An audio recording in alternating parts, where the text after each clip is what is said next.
Muy buenas tardes, bienvenidos nuevamente a esta cuarta jornada de nuestro segundo Congreso Internacional de la Asociación Peruana de Musicología.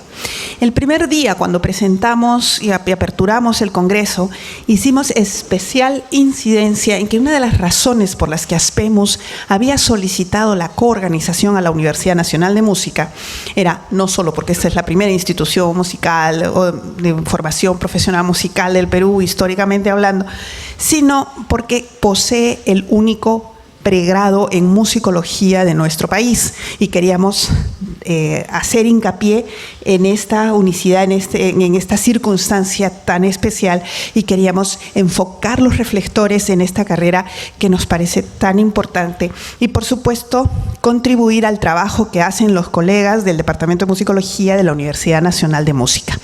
En ese espíritu, vamos a presentar esta mesa titulada Reflexiones sobre el desarrollo y perspectivas de la licenciatura en musicología de la Universidad Nacional de Música entre el 2000 y el 2025.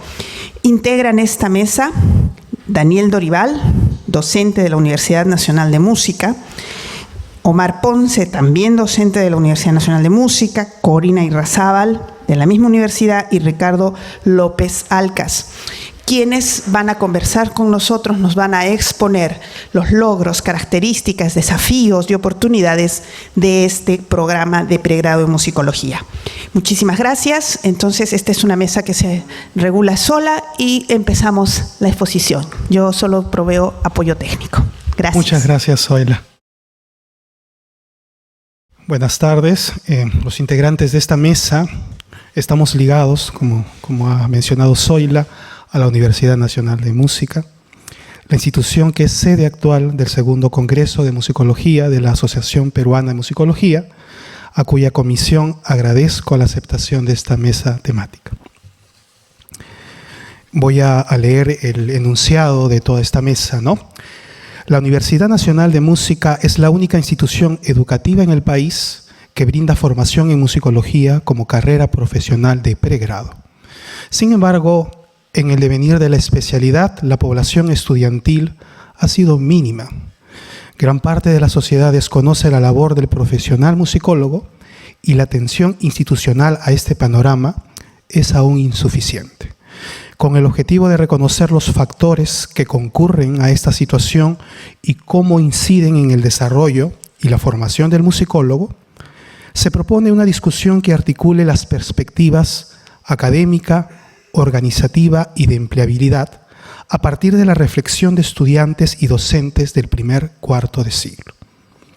Bueno, entonces la mesa comprende con 4 expositores.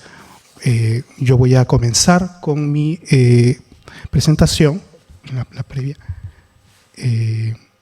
esta ahí, ¿no?, que se titula Etnomusicología y discusiones en un conservatorio, ¿no? Una mirada a la especialidad de musicología desde las aulas del Conservatorio Nacional de Música en la primera década del siglo XXI, ¿no? Bueno, si bien somos universidad, cuando yo estudié éramos conservatorio, de ahí la razón del nombre, ¿no? Y voy a pasar a leer, ¿no? Propondré mi intervención en 3 partes. Una mini historia de nuestra especialidad hasta la década de 1990, un intermedio en que hablaré de la vocación y finalmente un testimonio sobre mi maestro Américo Valencia Chacón, quien fue el docente de la especialidad cuando estudié. Ya, acá tenemos la primera diapositiva. Desde su fundación en 1908, nuestra Universidad Nacional de Música ha tenido varios nombres que figuran en la tabla con los años en que cambió, ¿no? Academia Nacional de Música, Academia Nacional de Música Alcedo, Conservatorio Nacional de Música, Escuela Nacional de Música, nuevamente Conservatorio Nacional de Música y hoy Universidad Nacional de Música. Y también ahí menciono los que serían hitos en forma muy resumida de la llegada de la musicología a esta institución. Desde su inicio se ha ofrecido una formación en interpretación musical y posteriormente incorporó la formación en composición y educación musical, todos ellos orientados principalmente hacia la música académica. Ricardo López, que está aquí, en el año 2016 escribió un panorama de los inicios de una de las últimas especialidades incorporarse, la musicología, y usaré este texto para esta microhistoria. Aunque hubo muestras de interés por la investigación musical en los primeros años del Conservatorio Nacional de Música, un primer hito es la creación en 1956 de una sección de etnomusicología dirigida por el antropólogo Josafat Roel Pineda, un espacio de formación de donde surgieron investigadores que hicieron publicaciones. Tras la desaparición de esta sección, en el año 1973, la Escuela Nacional de Música, en ella se creó el Taller de Investigación Musical, iniciado durante la dirección de Enrique Iturriaga e implementado finalmente con Celso Garrido Leca, que como saben falleció recientemente. Ese taller de 2 años se planteaba como una especie de complemento al estudio de otra especialidad. Además de Roel, como docentes estaban César Bolaños y Fernando García, que recién había llegado de Chile, ambos compositores e investigadores. De los trabajos de los más de 10 participantes del taller, entre ellos estaba nuestro maestro Aurelio Tello, 2 ganaron en 1979 el Premio Internacional de Musicología Casa de las Américas. El trabajo de Chalena Vázquez, la práctica musical de la población negra en Perú, y Alfonso de Silva, que era un trabajo de Rosa Larco. En 1982, Américo Valencia Chacón, quien estudiaba composición, obtuvo dicho premio por el Circu Altiplánico, estudio de los conjuntos de ciclos bipolares del altiplano peruano. Entre el 82 y el 86, Rubén Valenzuela y César Bolaños, junto a Vázquez y Valencia, pues Alarco falleció en 1980, fueron los primeros graduados de la especialidad de musicología de la escuela. De los trabajos de los 5 mencionados, 3 trabajos versan sobre la música tradicional y popular peruana, uno sobre instrumentos prehispánicos y uno era la biografía de un compositor académico. Poco después, Valencia obtuvo una beca Fulbright con la que cursó una maestría en musicología y música electrónica en Estados Unidos, en la Universidad de Florida. Tras culminarla, retornó a Lima en 1987 para formular el plan de estudios de la nueva especialidad. Por entonces, ya se había creado un departamento académico de musicología en la escuela, dirigido por Rubén Valenzuela, que desaparecería después. Entre los estudiantes de esos primeros años de esta nueva especialidad estaban Miguel Oblitas, Carlos Mancilla y Renato Neira, quienes hasta el día de hoy tienen una actividad visible en la investigación musical. Para terminar esta parte dedicada a la historia de la especialidad, es preciso mencionar que nuestra universidad no es la única institución educativa estatal limeña dedicada a la enseñanza e investigación musical. La Escuela Nacional Superior de Folclor José María Arguedas, hoy en camino a convertirse en universidad, que se fundó en 1949, también tiene un rol importante en la investigación de la música peruana. Además de encargarse de la formación de artistas y educadores artísticos, tanto en danza como en música, principalmente orientados hacia la música tradicional y popular peruana. En esta segunda parte hablaré brevemente sobre mi vocación por la musicología. Creo que mi interés por la investigación musical se perfiló al adquirir algunos de los fascículos de enciclopedias musicales que se vendían por las calles cuando era adolescente. Ahí encontré un panorama histórico de la música académica europea con información sobre las obras que se podían escuchar en el cassette que venía adjunto. Aprendí algo sobre estas obras, pero sobre todo me llevaron a hacerme más preguntas. Y claro, en estos textos nunca se mencionaba al Perú.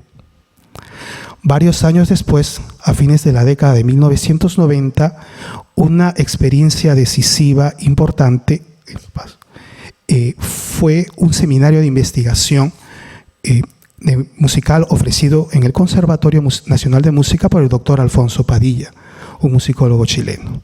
Asistí a algunas sesiones como oyente en la que un grupo de estudiantes, egresados e investigadores se reunían para escuchar a Padilla, que explicaba apoyado con separatas fotocopiadas, abriendo un mundo de novedad para mí. En sus clases, Padilla presentaba una disciplina que trataba de todas las músicas, las académicas y las tradicionales, las andinas, las criollas, con un abanico de teorías y metodologías para estudiarlas. El trabajo final era la presentación de un proyecto de investigación que uno a uno era sometido a discusión grupal. Algunos de los participantes llegaron a terminar sus investigaciones y las compartieron posteriormente. Años después tomé clases de composición con el maestro Enrique Iturriaga y luego en 2007 comencé a estudiar en la especialidad de musicología junto a Percy Rojas, que había egresado de la Escuela de Folclore como intérprete de charango. Años después se retiraría. Para terminar esta sección, en los años que estudié llegué a conocer a varios estudiantes de musicología, anteriores y posteriores a mi ingreso, que no terminaron la carrera. Años después se abrió la especialidad en la sección preparatoria, que es una formación previa al pregrado, y también ingresaron estudiantes ahí. Llegué a conversar con varios de ellas y ellos. Si los reunimos a todos, quienes terminaron y no, diría que en este grupo había una gran variedad de intereses musicales y de investigación. Música tradicional y popular peruana, el rock, música de películas, música académica. Pero sobre todo tendíamos a compartir algo, una auténtica sed de conocimiento por la música y su historia, y sobre todo el deseo de aprender y hacer música junto a otras personas. Mi primer curso de la especialidad lo llevamos con Percy, con Renato Neira, quien en sus clases nos mencionaba una diversidad de músicas, la criolla peruana, que él había estudiado, la andina, incluso las populares contemporáneas. Una vez comentó el último disco de Rafa Raez, un artista de rock subterráneo que ya conquistaba otros registros. No había entonces el streaming de ahora, y para conseguirlo fui a las Galerías Brasil, una visita que agradezco mucho. Sin embargo, antes de terminar el semestre, Neira tuvo que irse de viaje a estudiar a otro país, por lo que tuvimos que adelantar el final. El maestro Américo Valencia Chacón pasó entonces a ser el único maestro de la especialidad. En algún momento Valencia alcanzó a ser docente nombrado de la Escuela Nacional de Música, luego conservatorio. Además de la especialidad, enseñaba los cursos de Historia de la Música Latinoamericana, Historia de la Música Peruana y Música Tradicional Peruana, por lo que tenía un contacto con gran parte de la población estudiantil, o sea, de las otras especialidades. El primer curso que llevé con él fue acústica. Valencia era amable, riguroso y algo hermético, y nos daba el material del curso en fotocopias mientras hacía apuntes en la pizarra. En los posteriores cursos con él, en los que fui agarrando más confianza, nos daba sus propias publicaciones para ser discutidas en clase. Leímos sus trabajos sobre los sicuris en la isla de Taquile, los chiriguanos de Huancané, el sicu bipolar, Jactaciña Irán Piarcampi, su polémica con Roberto Miro Quesada, ¿no?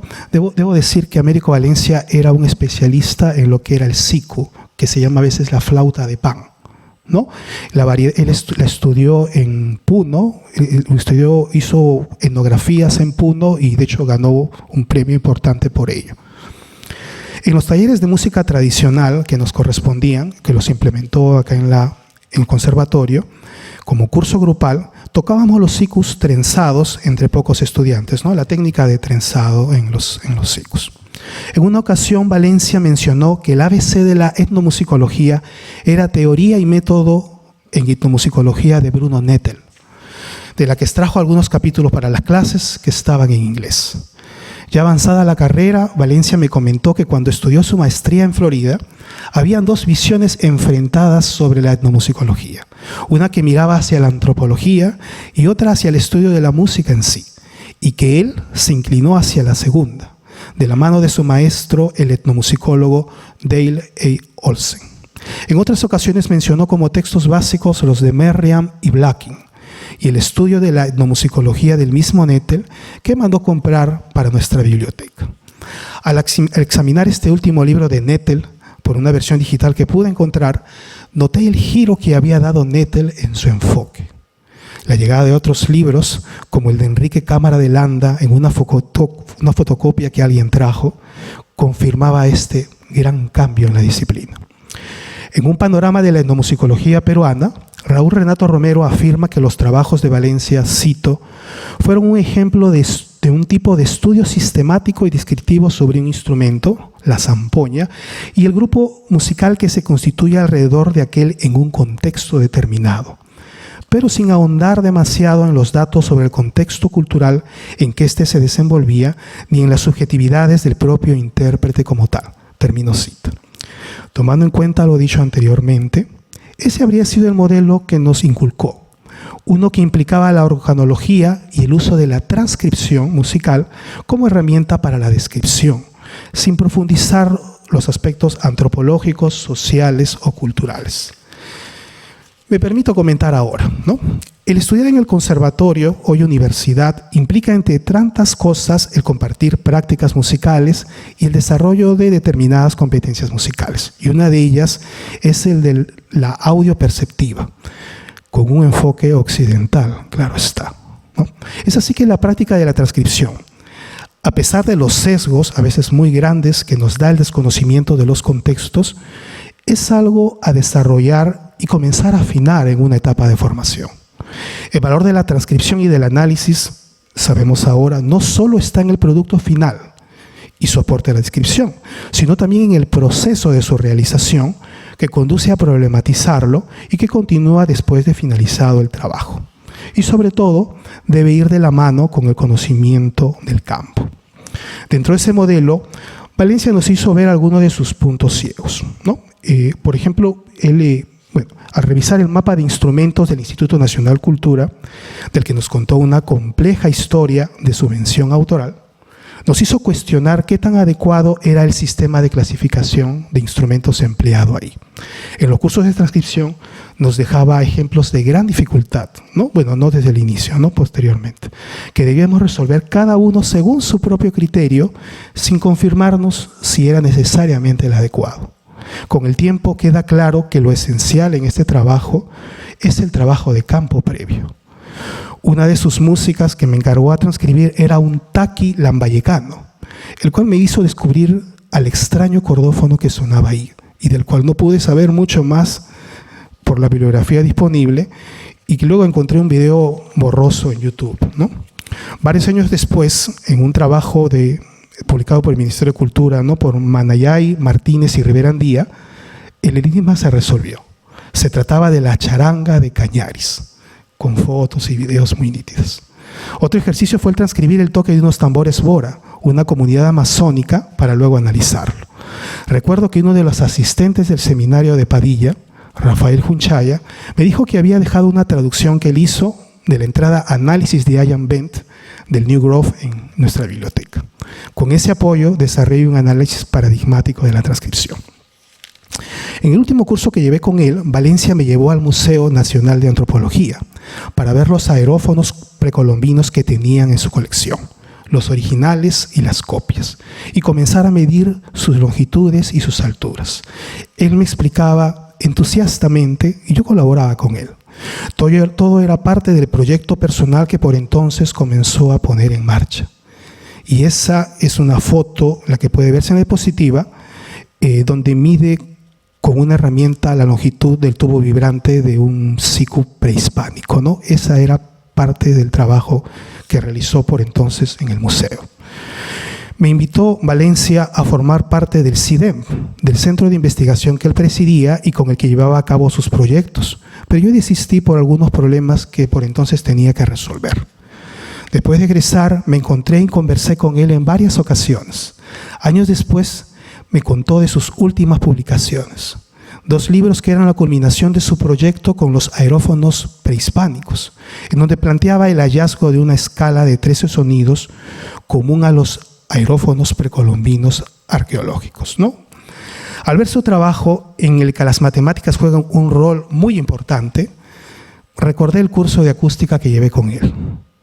Unos años después, debido a una afección ocular, que ya tenía varios años, Valencia falleció en 2019.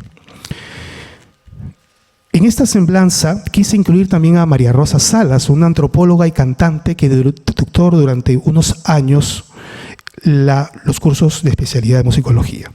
Por el tiempo ya no es posible hablar de ella y espero poder hacerlo en otra ocasión. Omar Ponce, quien está aquí conmigo, con nosotros, ingresó como docente en la especialidad en 2011 y tras la partida de Valencia se convirtió en el docente principal de la especialidad. Padilla vino varias veces y pude por fin escuchar completos sus seminarios. En esos años también llegó Aurelio Tello para dictar talleres de paleografía. En esta fotografía puede verse, estoy yo después de uno de esos seminarios, junto con Alfonso Padilla, con Omar Ponce y con Américo Valencia.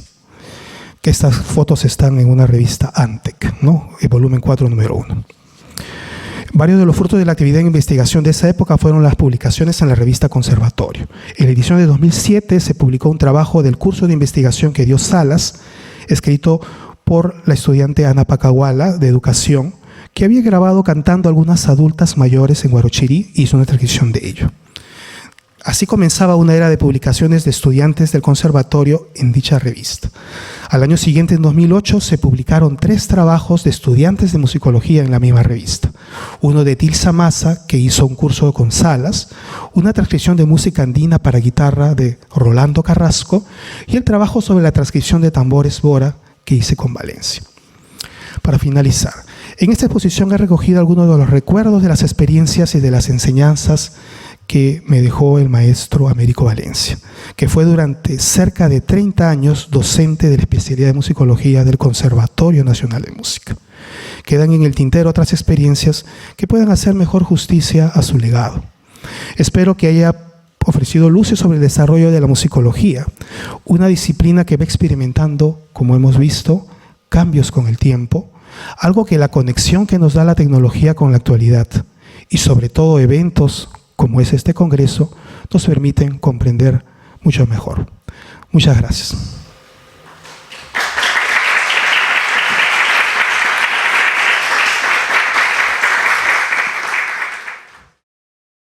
Nuevamente contento de estar frente a ustedes. De igual modo, darles la bienvenida a casa.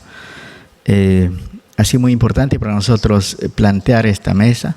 Es la primera vez que ocurre algo así, creemos. Una reflexión, una introspectiva de nuestra propia casa y de los procesos que vamos pasando, ¿no?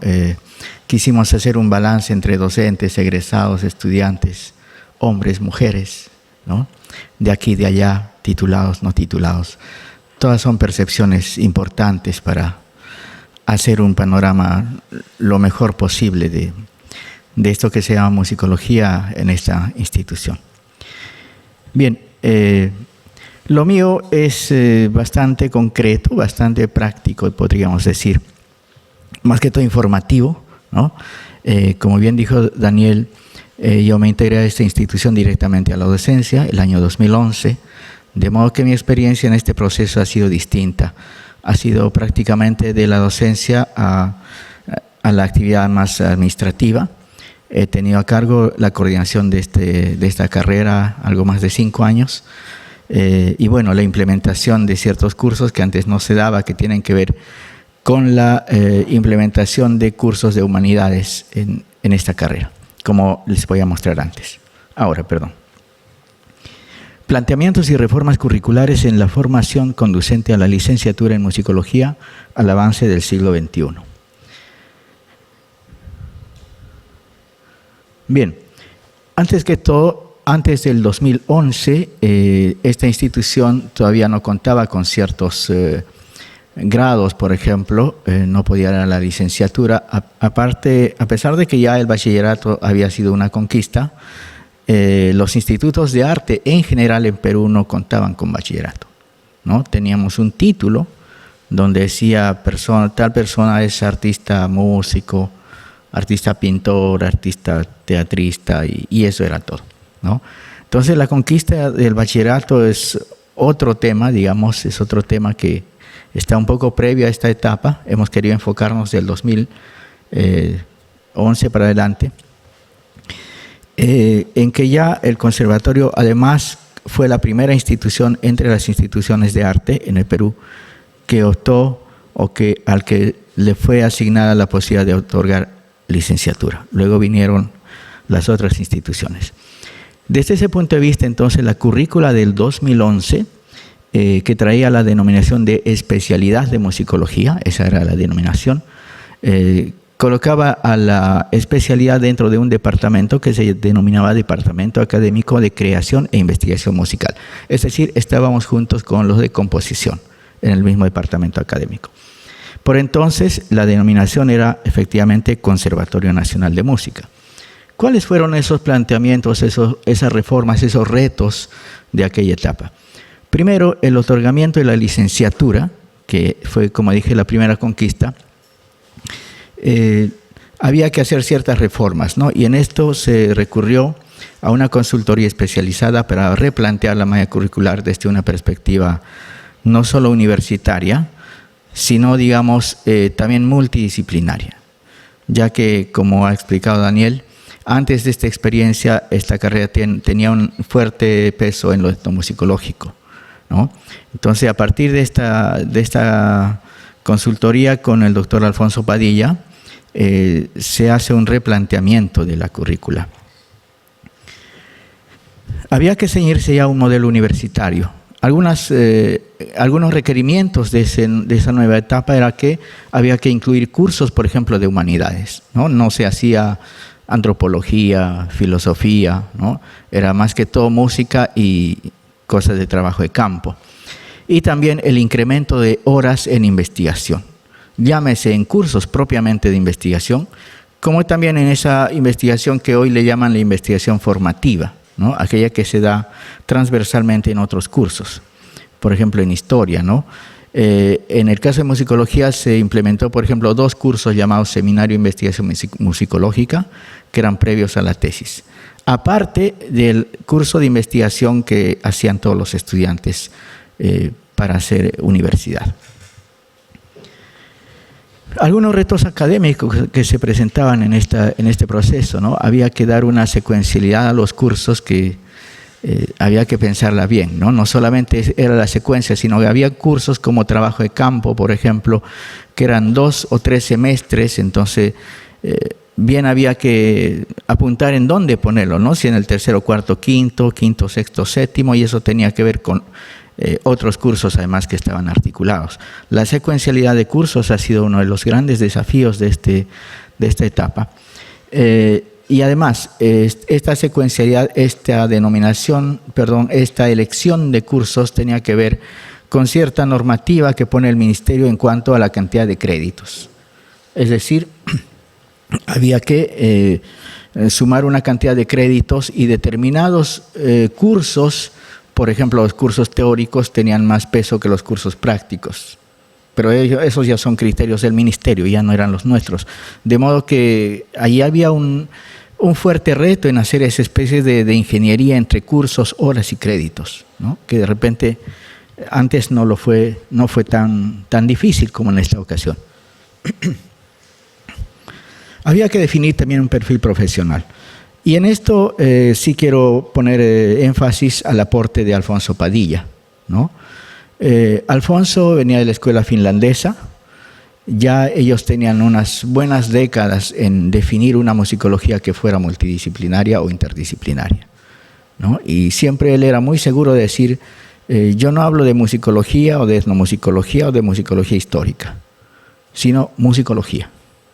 Y de alguna manera, ese es el perfil que se adopta a partir del contacto con él hasta la actualidad.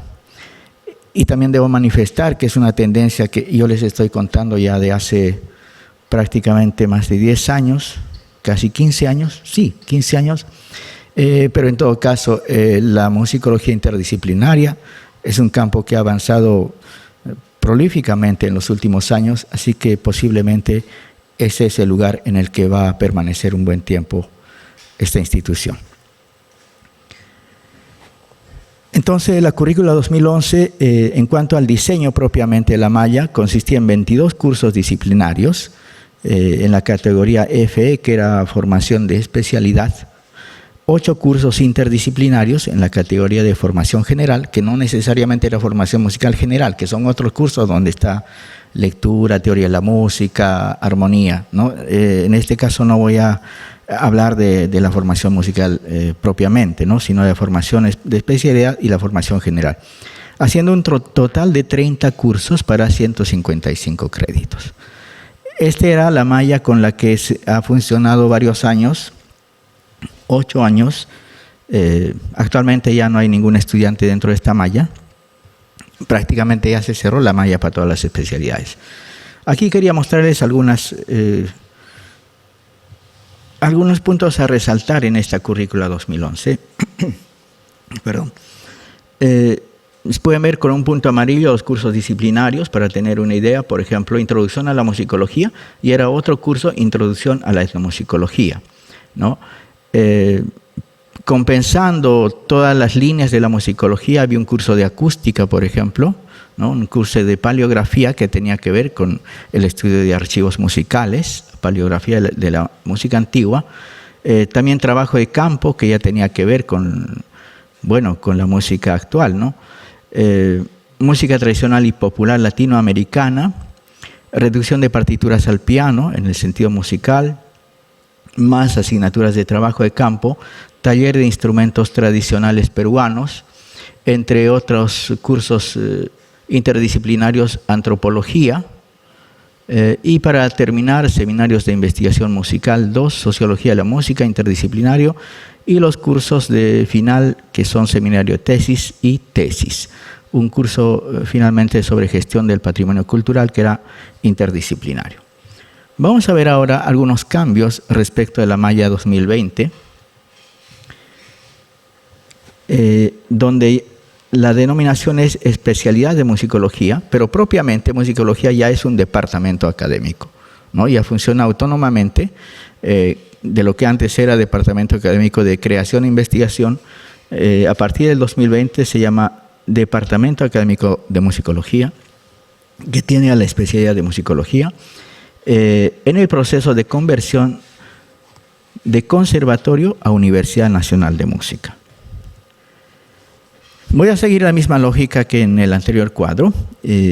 Algunos desafíos, ¿no? La reestructuración general de la UNM. Un gran desafío, la conversión de conservatorio a universidad en todos los sentidos.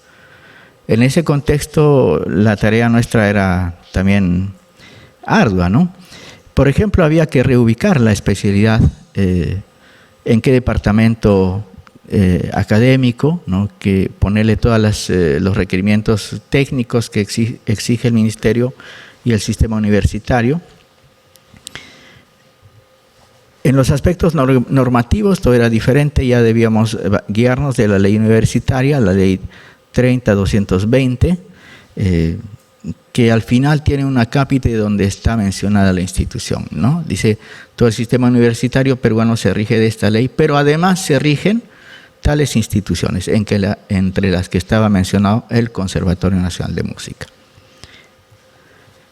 Algunos retos de carácter académico que han sido tal vez los más fuertes, los más elocuentes, ¿no? Había que hacer una reestructuración del programa curricular. Y lo digo en sentido técnico, ¿no? No es que era una necesidad, digamos, interna o una necesidad disciplinaria de la musicología, sino que había que mostrar al ministerio que se está tomando en cuenta ciertas cosas que están en la normativa universitaria.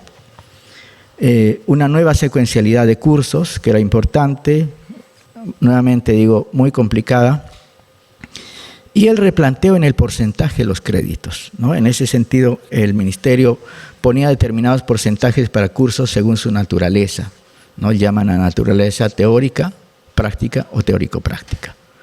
De modo que no solamente la reforma era implementar cursos o quitar cursos o amalgamar cursos, sino que había que respetar ciertos porcentajes de cursos teóricos, prácticos y teórico-prácticos, y también porcentajes de otorgamiento de créditos.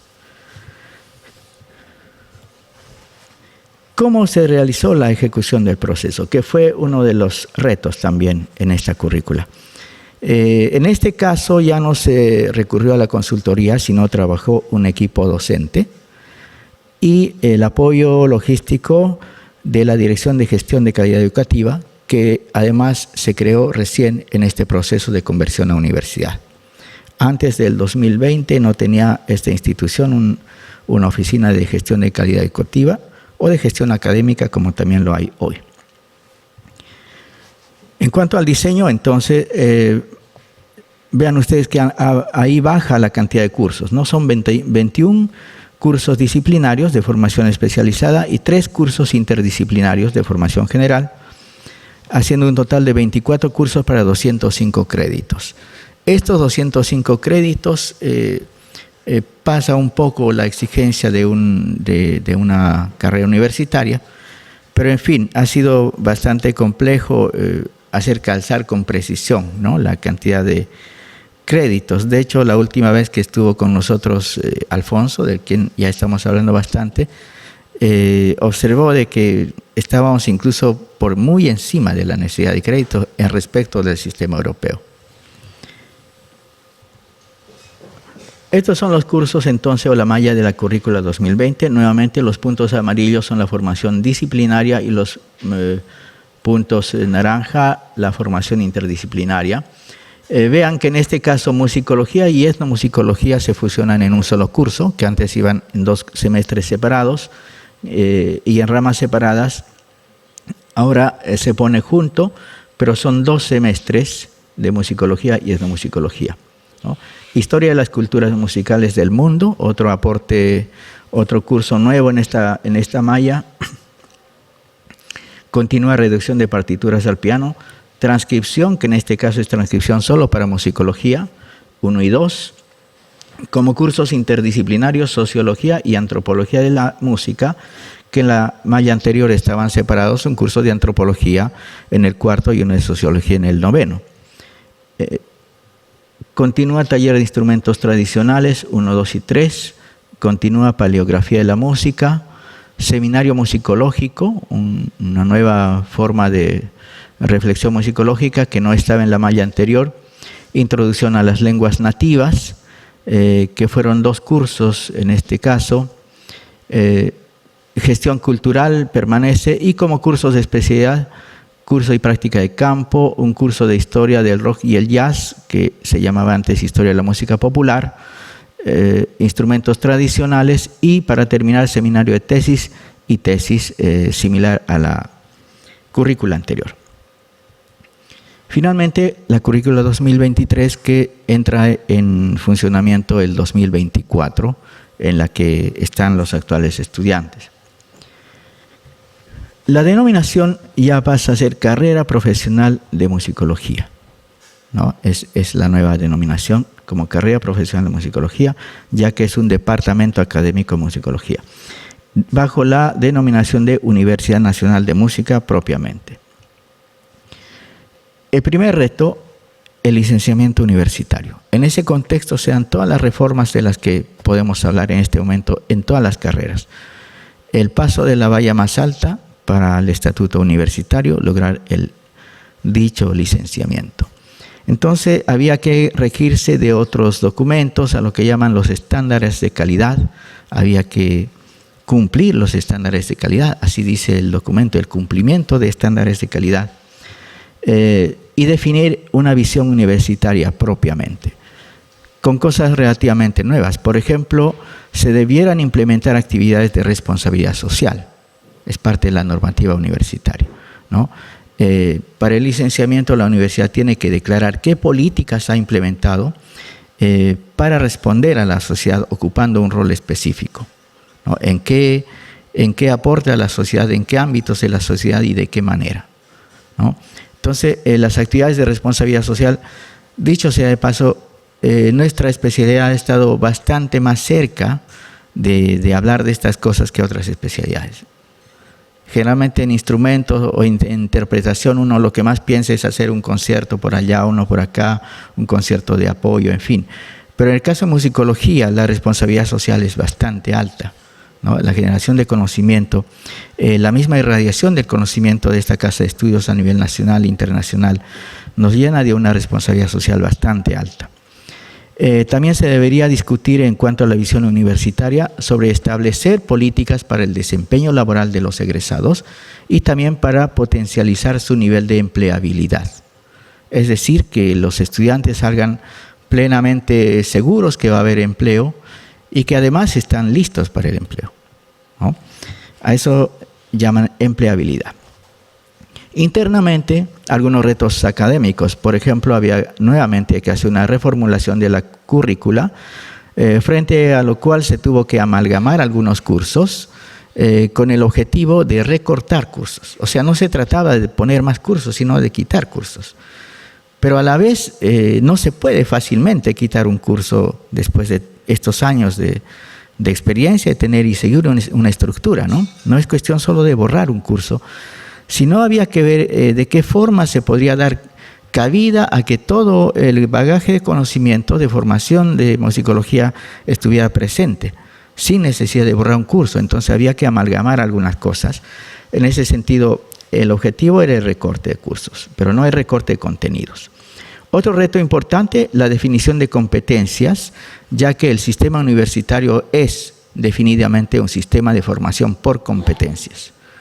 Había que salir de la formación, digamos, tradicional de los contenidos, ¿no? De formación por contenidos y por objetivos, y un gran trabajo definir las competencias en las cuales se trabajara el perfil de la formación del musicólogo.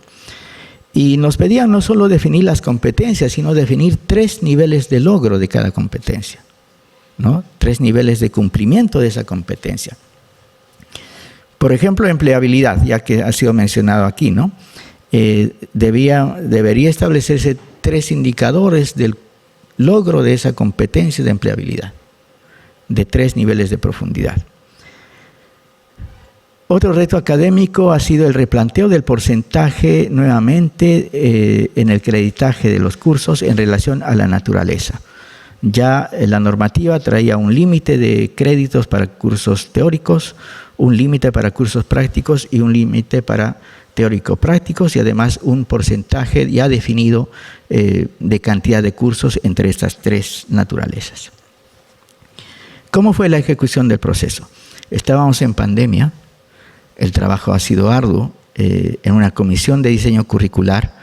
En este caso no solamente ha sido el trabajo de docentes, ha sido el trabajo de docentes, de externos, monitoreado por la Oficina de Gestión Educativa, también Calidad Educativa, la Vicepresidencia de Investigación, Vicepresidencia Académica, ¿no? Una comisión de diseño cuyo trabajo ha sido muy arduo a través de las pantallas y del Internet. Finalmente, el diseño entonces de este plan ha sido de 23 cursos disciplinarios, uno más que el anterior, solo 3 cursos interdisciplinarios, un total de 26 cursos para 205 créditos. Esta es la última currícula, donde ustedes pueden ver, por ejemplo, cómo se amalgama musicología y etnomusicología en 2 semestres, el primero y el segundo, historia de las culturas del mundo, transcripción musicológica 1 y 2, clase abierta de musicología, una especie de taller que recién se ha implementado, análisis musical etnomusicológico, concretamente, taller de instrumentos tradicionales, sociología y antropología, nuevamente un curso amalgamado, pedagogía de la música como interdisciplinario, otros interdisciplinarios, introducción a las lenguas nativas, y finalmente los cursos típicos de fin de estudio, ¿no? Tesis, seminario de tesis, seminario de investigación. Como conclusiones, podría decir que los cambios del 2011 al 2023 fueron mayormente organizativos y de estructura institucional. No podríamos decir que hay un cambio profundo en la perspectiva, ¿no? en la tendencia. Básicamente hemos estado resolviendo temas organizativos. También se ha podido ver la permanente redefinición de la misión y de la visión de esta carrera en función a la normativa nacional. Se mantiene y se consolida el perfil interdisciplinario en la formación de musicólogos de la Universidad Nacional de Música. Hubo necesidad de fusión o amalgama de cursos en pro de su disminución, como ya se dijo. Curiosamente, también hubo necesidad, debo decir, de, entre comillas, una salvaguarda de ciertas prioridades disciplinarias de la musicología ante los procesos de reformulación. Créanme que era muy común, después de una revisión de los técnicos, recibir opiniones como que ¿por qué se hace tantos semestres del curso? ¿Por qué no quitan esto? Por ejemplo, el curso taller de práctica instrumental, curso de taller de instrumentos tradicionales que eran antes 4 semestres, nos cortaron a 2. Entonces era muy difícil hacer entender de que en esos 4 semestres tenemos que encontrarnos estudiantes de diferentes cursos, porque es la única forma en hacer un taller instrumental, siendo varios, ¿no?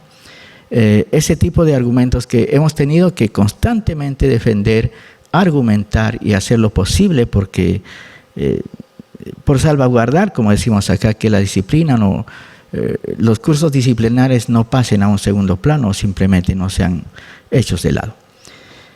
¿Qué más? Este proceso largo ha sido un proceso de reflexión, de conciencia del plano social y deontológico del musicólogo en la sociedad peruana y finalmente en la comunidad musicológica internacional. Muchas gracias.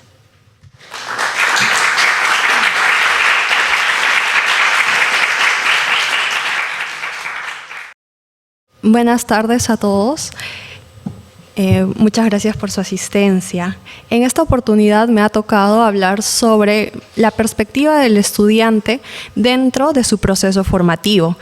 Esto está ubicado en el siglo XXI, de hecho, precisamente entre los años 2016 y 2020, que fue la época en la que yo estuve de estudiante en esta casa de estudios.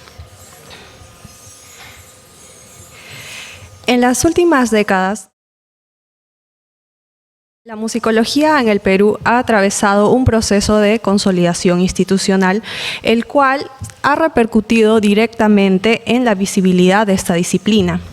Este proceso no ha sido uniforme, pero ha permitido la emergencia de nuevas voces, enfoques y ciertas problemáticas que hasta quizá antes permanecían ocultas o de alguna manera marginales.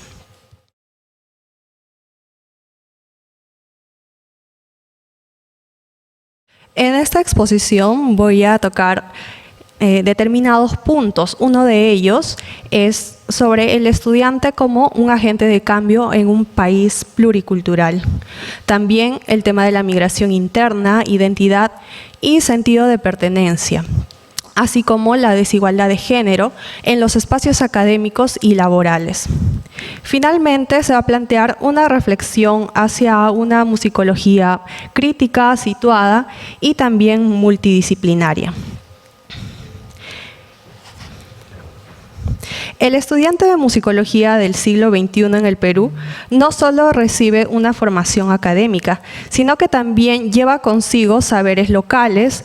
En muchos casos también poseen trayectorias familiares, acervos musicales regionales y experiencias que desafían en muchos casos los cánones tradicionales de una enseñanza de conservatorio propiamente.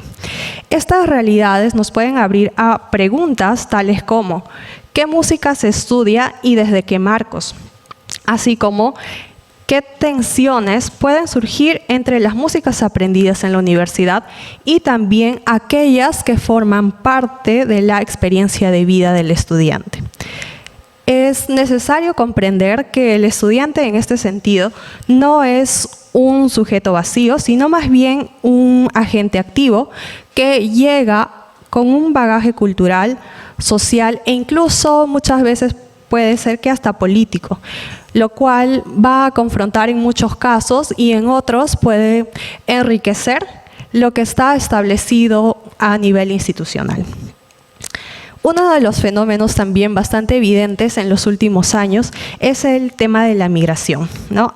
Estudiantes que migran desde diversas regiones del país hacia Lima, buscando nuevas oportunidades tanto en el ámbito laboral como académico. Ahora, bien, esta migración no es netamente geográfica, no solo se circunscribe al plano físico, sino que va más allá. Por ejemplo, se da a través también de un nivel, de una esfera identitaria, simbólica y emocional. Al llegar a la capital, estos estudiantes experimentan un desarraigo que puede estar acompañado en ciertos casos de desigualdad económica, puede ser también el tema de la discriminación, pero sin duda lo que se va a experimentar es un choque cultural. ellos también traen consigo repertorios y cosmovisiones musicales que van a enriquecer la escena académica. La formación académica en musicología también implica un proceso de negociación con la identidad propia del estudiante.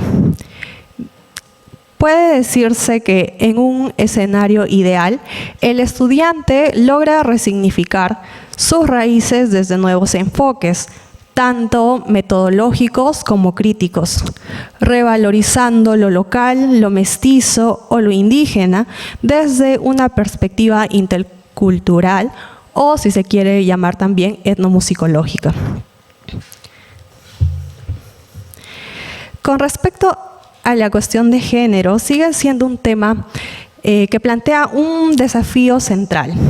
Las mujeres musicólogas, sean estudiantes o egresadas, enfrentan un campo donde aún se ve predominantemente la presencia masculina. Muchas de estas estudiantes, o algunas, ¿no?, según mi experiencia, también deben negociar su carrera con otros roles familiares tradicionales y en ciertos casos hasta llegar a enfrentar cierto tipo de violencias, vamos a decir, que pueden ser simbólicas o también materiales, tanto dentro como fuera de la institución. Entonces, la pregunta que podríamos hacernos es, ¿qué significa ser una mujer musicóloga en el Perú hoy en día?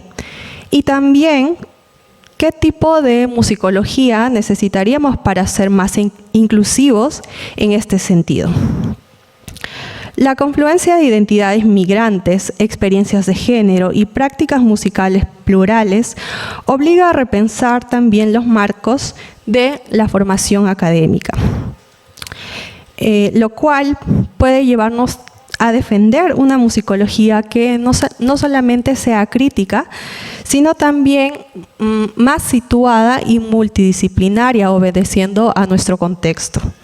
Los estudiantes actuales exploran también herramientas que provienen de otras disciplinas, tales como la antropología, la sociología y estudios decoloniales, para poder comprender las músicas en sus contextos vivos.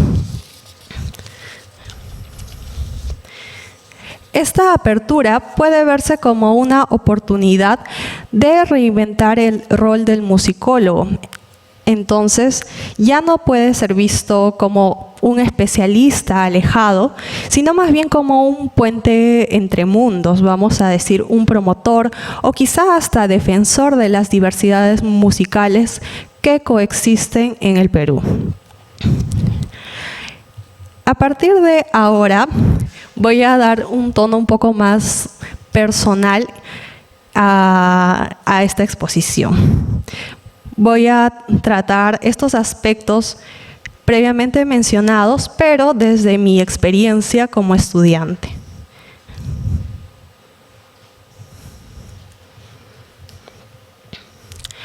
Con respecto al tema de lo multicultural y lo pluricultural, yo provengo de una familia de migrantes. Por el lado de mi padre he tenido bastante influencia de las músicas y tradiciones culturales que son del centro del país, como los huancayo. Por parte de mi madre, he estado muy en contacto con las músicas tradicionales de la región de Ancash. Las orquestas típicas han sido importantes dentro de mi desarrollo, de mis primeros años de desarrollo. ¿Por qué? Porque mi abuelo materno justamente fue director, fundador de una de estas orquestas, que con los años llegó a ser bastante reconocida en la región. Entonces, no solamente se proyectaba la música, sean las grabaciones del conjunto, sino también circulaban las experiencias de vida de mi abuelo, en este caso, como músico en este contexto, y aquí estamos hablando de inicios del siglo XX y mediados, ¿no?, hasta los años 50. Por otra parte, en reuniones familiares sean de celebraciones, ciertas festividades, cumpleaños, también estaba presente este tipo de música que se considera tradicional, claramente, pero que ya posee un formato mucho más moderno en cuanto a lo musical. Mis padres, durante su formación académica, formaban parte de una escuela y representaban a sus universidades, en el conjunto de danzas. Yo recuerdo bastante de niña, estuvieron de manera activa ejerciendo este tipo de músicas que pertenecían a la región puneña, a la región de Puno, principalmente a través de músicas como las marineras y las pandillas puneñas, ¿no? Yo recuerdo claramente muchos años de mi vida que ellos practicaban, hacían las coreografías, diseñaban este tipo de presentaciones para, en mi caso, como estudiante, ¿no? Guiando a los demás padres en determinado tipo de presentaciones que se realizaran en las instituciones. Finalmente, yo viví muchos años en Huánuco y, por supuesto, esta región tiene sus propias manifestaciones culturales y musicales. Esta imagen que ven acá pertenece a la danza de los negritos, que es muy representativa de la ciudad.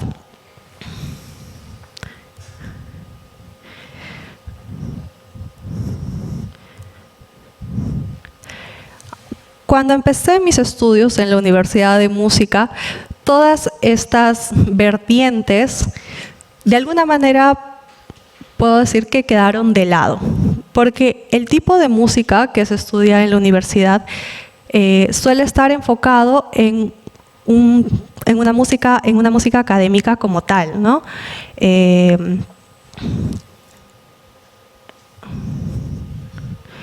Entonces, por ejemplo, desde mi experiencia y con los años que estuve como estudiante, no vi tampoco que era común entre los alumnos, estudiantes de mi promoción, que se comentara mucho sobre este tipo de manifestaciones culturales dentro de las cuales ellos habían estado inmersos seguramente muchos años de su vida, al igual que yo.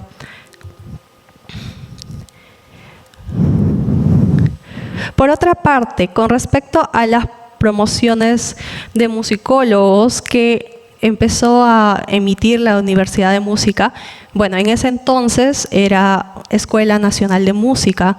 Dentro de los registros que existen están la presentación de las tesis a partir de los años 80, ¿no? Del 82 específicamente, quien fue la primera en presentar una tesis de musicología, Rosa Elena Vázquez.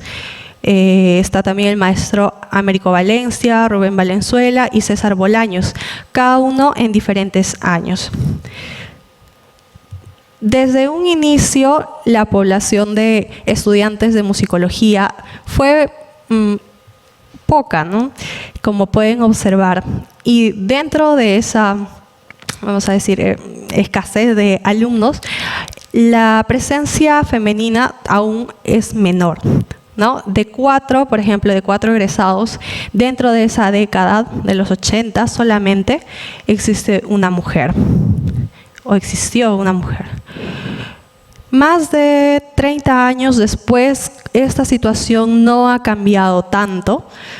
Esta es una foto del año 2017, cuando estábamos mis compañeros y yo cursando la carrera, los primeros años de la carrera. De 4 estudiantes de musicología, yo era la única mujer.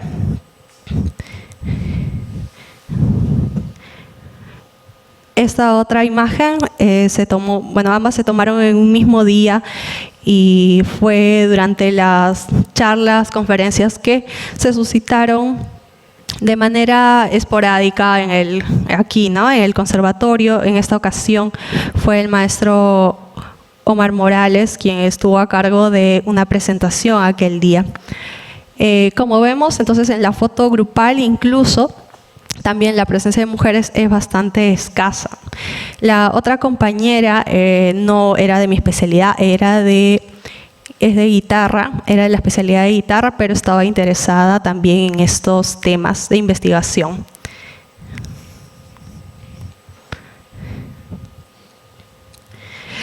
Reflexionar sobre las experiencias y desafíos del estudiante de musicología es también hablar de alguna manera del futuro de nuestra disciplina.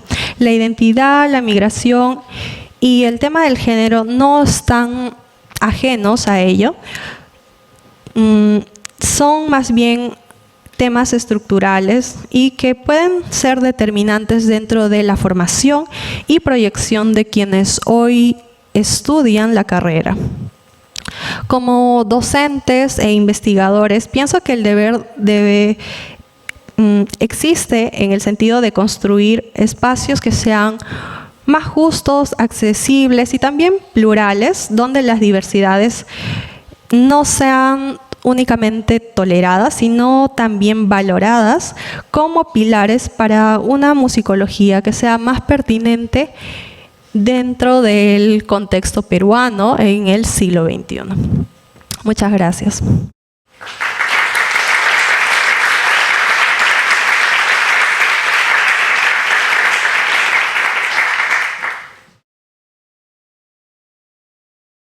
Muchas gracias por venir a todos. Tengo que decir de manera un poco personal, primero que me parece que es una mesa muy importante, por decirlo así, me parece histórica, por tener un tono medio celebratorio y que quizás pueda mantenerse con los años para también poner la atención en estas, por decirlo, experiencias puertas adentro de la musicología, ¿no? También poner atención en, bueno, lo que sucede, lo que refleja, ¿no? En los espacios donde se forman a los musicólogos, ¿no? Me parece también, por hablar en términos académicos, un necesario objeto de estudio, ¿no? Bueno, como dice el título, dice Formación de las vocaciones en el contexto intertranscultural del siglo XXI, encuentros y desencuentros con las tradiciones académica y popular en la incursión a la musicología. Bueno, como se viene apreciando y principalmente creo desde lo que ha venido compartiendo nuestro colega Daniel, mi compañera de estudios Corina, esto tiene mucho también de lo que podemos decir autoetnografía, tiene mucho de experiencia personal. Y en ese sentido yo quise primero, digamos, pelearme un poquito con el término vocación, ¿no? En ese sentido sí quiero empezar aclarando que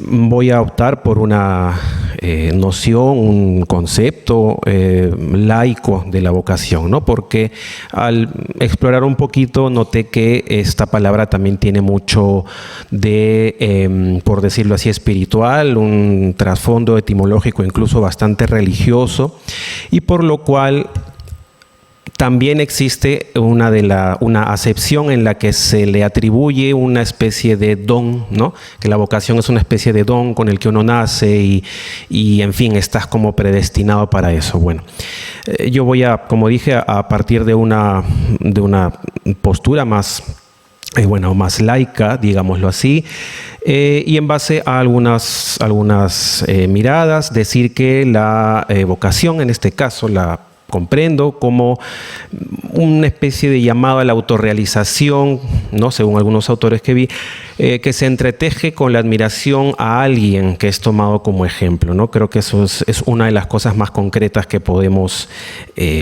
tener en cuenta. Existen también múltiples vocaciones, considero que no es solamente una, sino hay varias. durante el trayecto de nuestra vida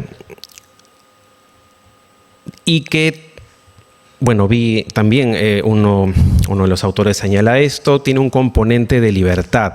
A esto solamente quiero agregar algo muy personal y también citando lo que dice la maestra Chalena Vázquez en su famoso libro sobre los procesos de producción artística, ¿no? Ella habla sobre esta cuestión, ¿no? Muy desde su marco, obviamente. La misma idea de libertad es tener la posibilidad, dice, concreta de poder optar entre varias alternativas. No todos tienen esa posibilidad, ¿no? Lógicamente. No es solo un hecho de voluntad individual, sino que es el sistema de organización social lo que delimita su ejercicio, ¿no? Entonces, perdón, esto todavía no. Entonces, solamente voy a remarcar eso. Considero que que uno puede tener varias vocaciones siempre y cuando tengas la posibilidad y el privilegio de elegir con cierta libertad, admirando a una o varias personas durante el transcurso de la vida y según se vaya comprendiendo complejidades del ámbito en el que uno se desenvuelve, como en nuestro caso la musicología, y a título muy personal, comprender complejidades como el musicólogo y la persona, el mucho o poco conocimiento que tengan las instituciones en nuestro medio sobre el rol de un musicólogo, entre otras.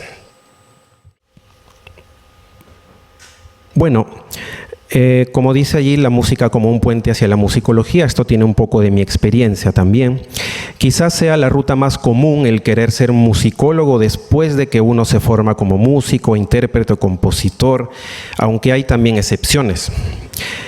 En mi caso comencé mi formación musical a los 20 años en la Escuela Nacional Superior de Folclore José María Arguedas, recientemente convertida a universidad, que como ya lo dijeron es una institución dedicada a formar profesionales en danzas y músicas tradicionales y populares de Perú. Allí yo me vi por primera vez en un contexto, digamos, intercultural, en un espacio junto a estudiantes y docentes, trabajadores de diversas partes del país y de Lima, conociendo y aprendiendo por primera vez una diversidad de músicas e instrumentos musicales pertenecientes a varias tradiciones que, cabe decir, se enseñaban mayoritariamente tal cual se hace en un conservatorio, con un atril, con una partitura cuya transcripción revelaba más cosas del transcriptor que de la misma música y un ineludible componente de oralidad.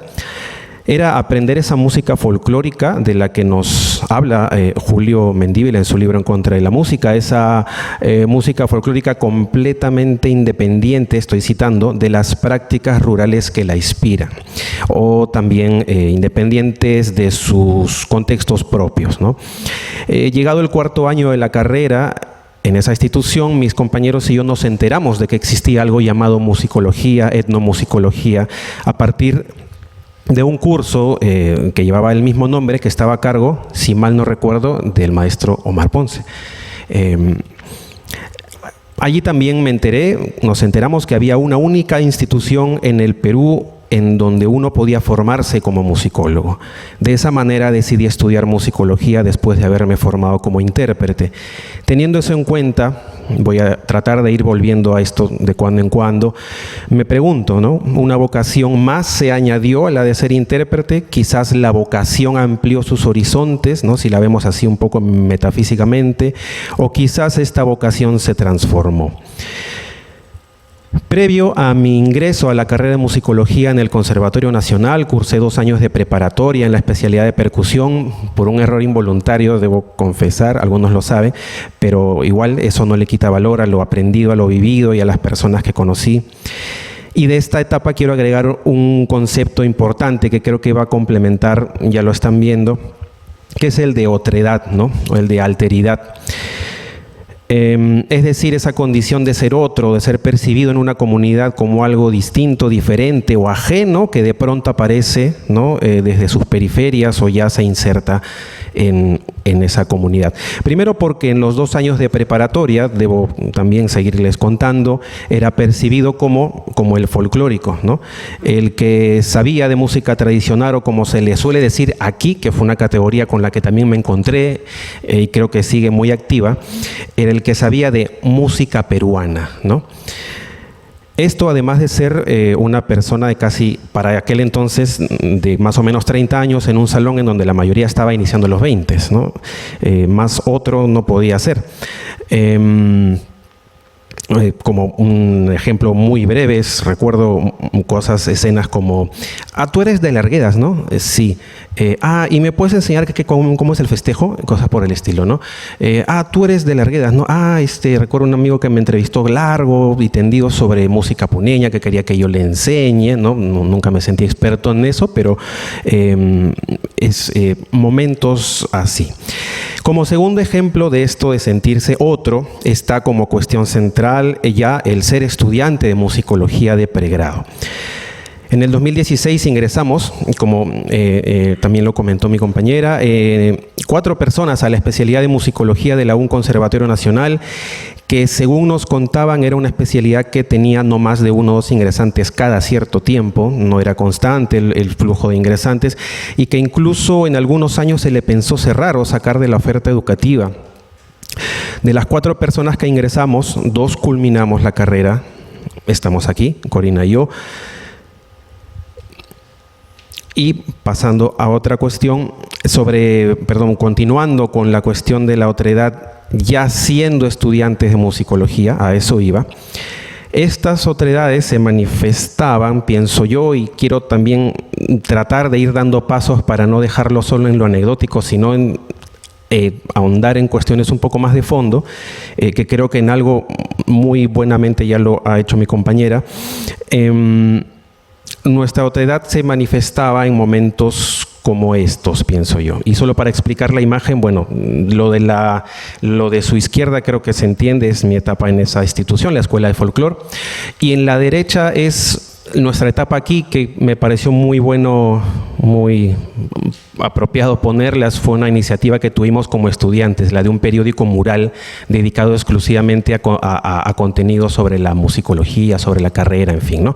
Obviamente no duró mucho, nuestras pilas no nos alcanzaron tanto, pero también es un ejemplo de los encuentros, ¿no? No quiero que tampoco se perciba mucho pesimismo en mi discurso, pero eso sí es una evidencia de los encuentros, de las voluntades que también coinciden y de manera empática impulsan las iniciativas de, en este caso, los estudiantes. Voy a los ejemplos de las otredades. Siendo estudiante de musicología en el Conservatorio Nacional, un compañero de la especialidad A pregunta: ¿ustedes son de musicología? ¿Y cuántas horas leen al día? Deben leer mucho, ¿no? Nos preguntaban algunos compañeros a veces.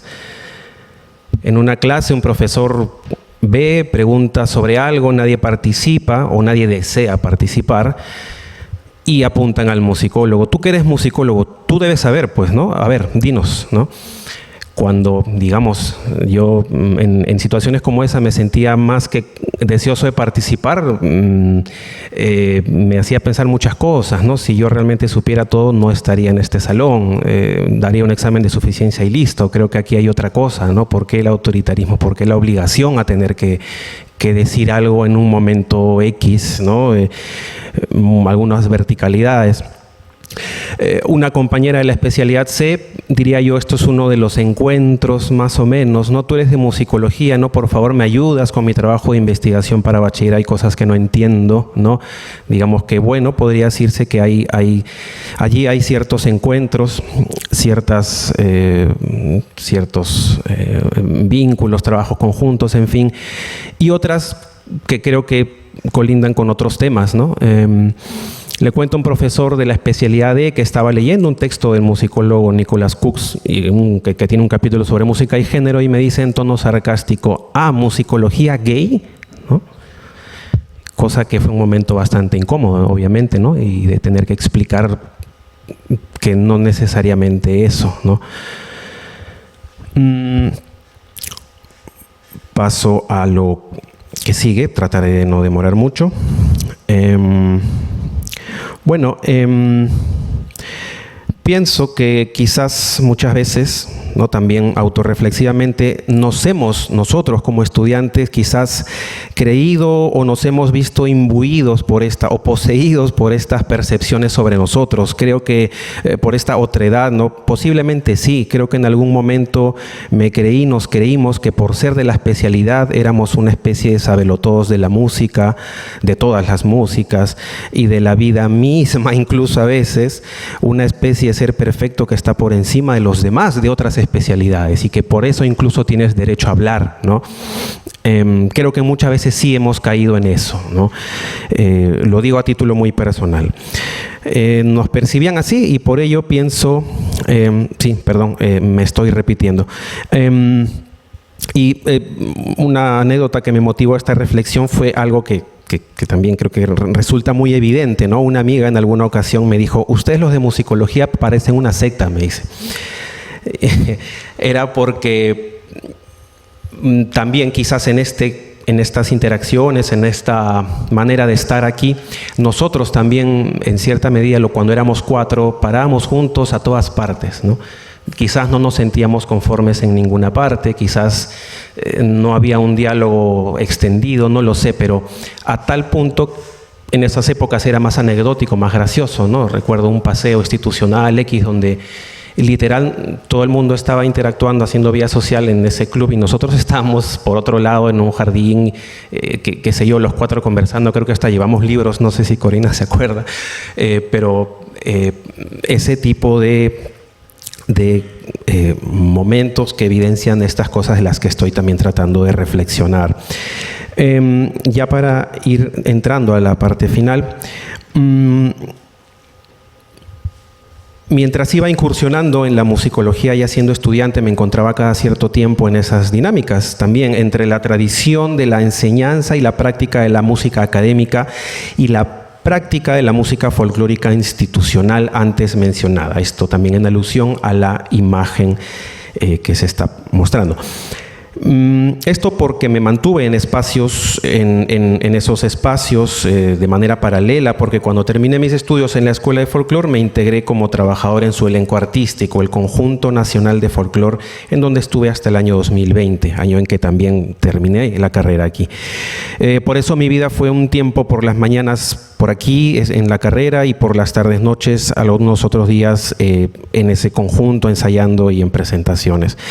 Esto que podría parecer una suerte de vidas paralelas también definitivamente motivó lo que conocemos como un tránsito de instrumentos, documentos, músicas entre ambos espacios o mundos, por así decirlo, como dijo mi compañera, y por ende también entre las personas de cada espacio. Bueno, me refiero un poco a mí y algunas cosas más.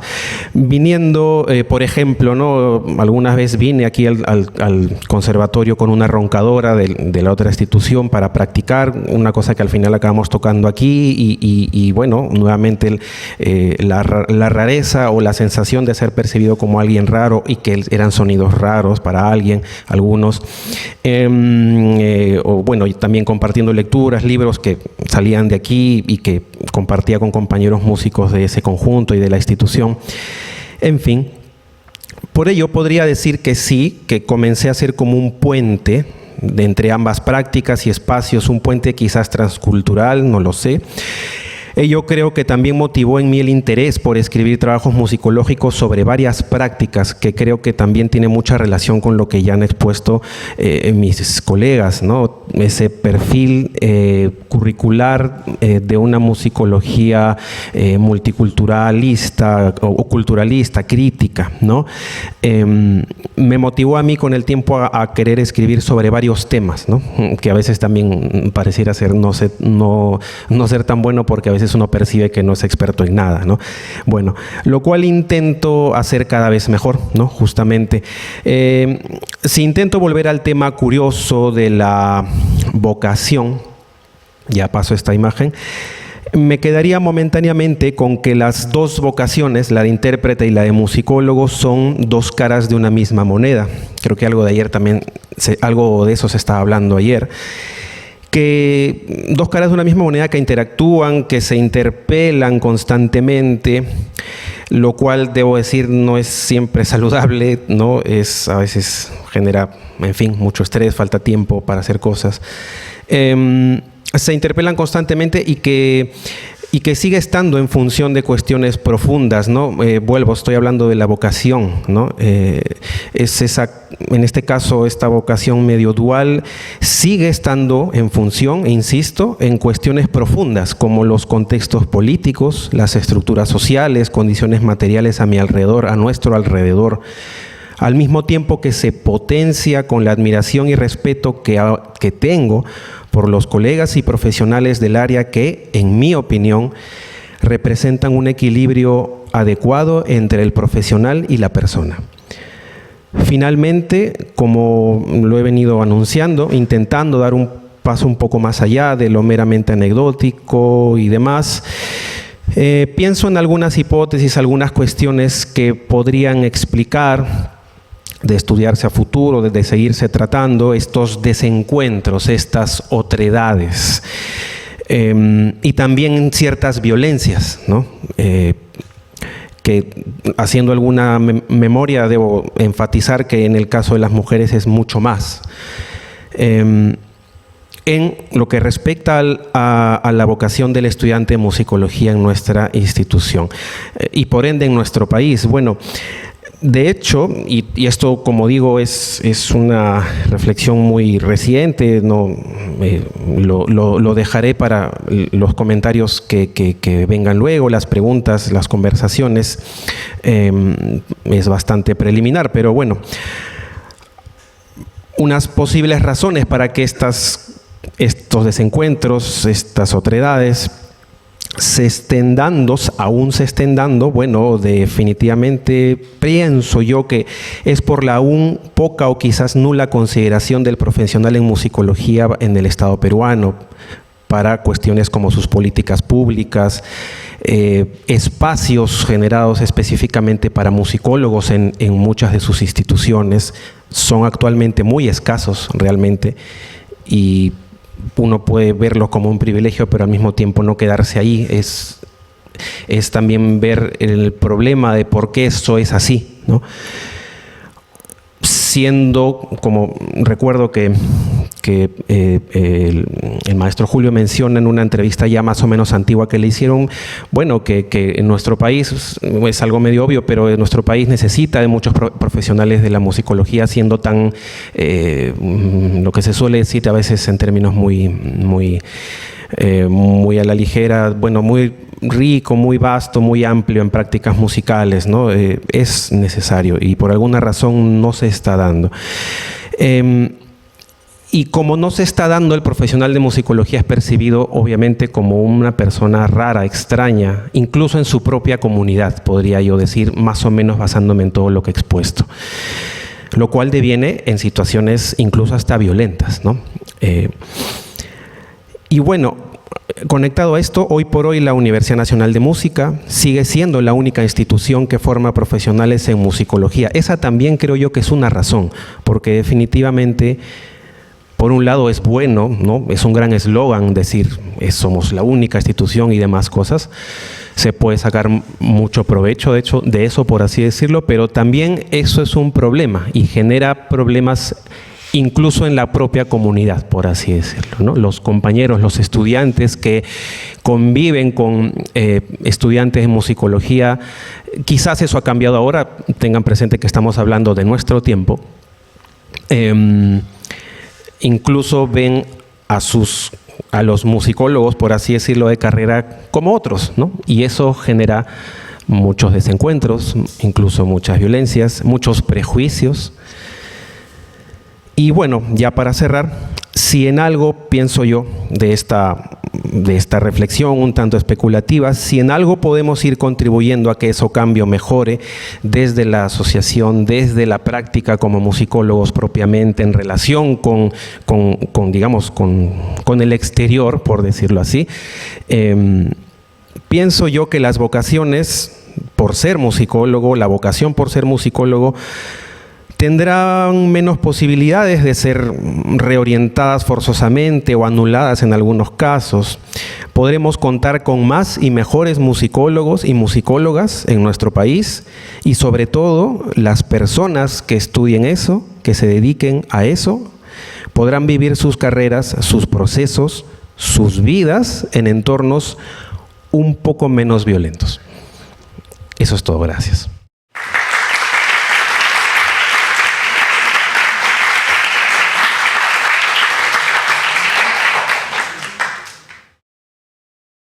Invitamos a preguntas, por favor. Bueno, realmente, felicidades por esta mesa. Como había mencionado, realmente es muy importante que hayan podido facilitar el acceso a esta mesa. Desde quizás una experiencia también, y que va a formular parte de la pregunta y también como comentario, es que yo recuerdo en los años 2004, 3 o 4, cuando ingresé aquí al conservatorio a estudiar saxofón, yo vi al maestro Américo Valencia quizás en alguna de las aulas y yo preguntaba, ¿qué enseña ese profesor? ¿No? Y todos me decían, no, enseña a tocar zampoña, me decía. Entonces, lo cual realmente en la falta de conocimiento y la falta de consideración y también la plena ignorancia de ese momento, y también por parte del sistema curricular de esa época, no nos hacía entendedores o conocedores de la importancia de la investigación que nosotros como estudiantes en ese momento teníamos que empaparnos de la información. Lo cual me hace reflexionar mucho en base en realidad a las 4 ponencias, la necesidad de nosotros como emprendedores o como investigadores o como musicólogos o etnomusicólogos, como quieran definirlo, cómo nosotros nos involucramos dentro de esa formación y también de la promoción y divulgación para poder motivar a los demás estudiantes a que puedan estar presentes dentro de su formación musical.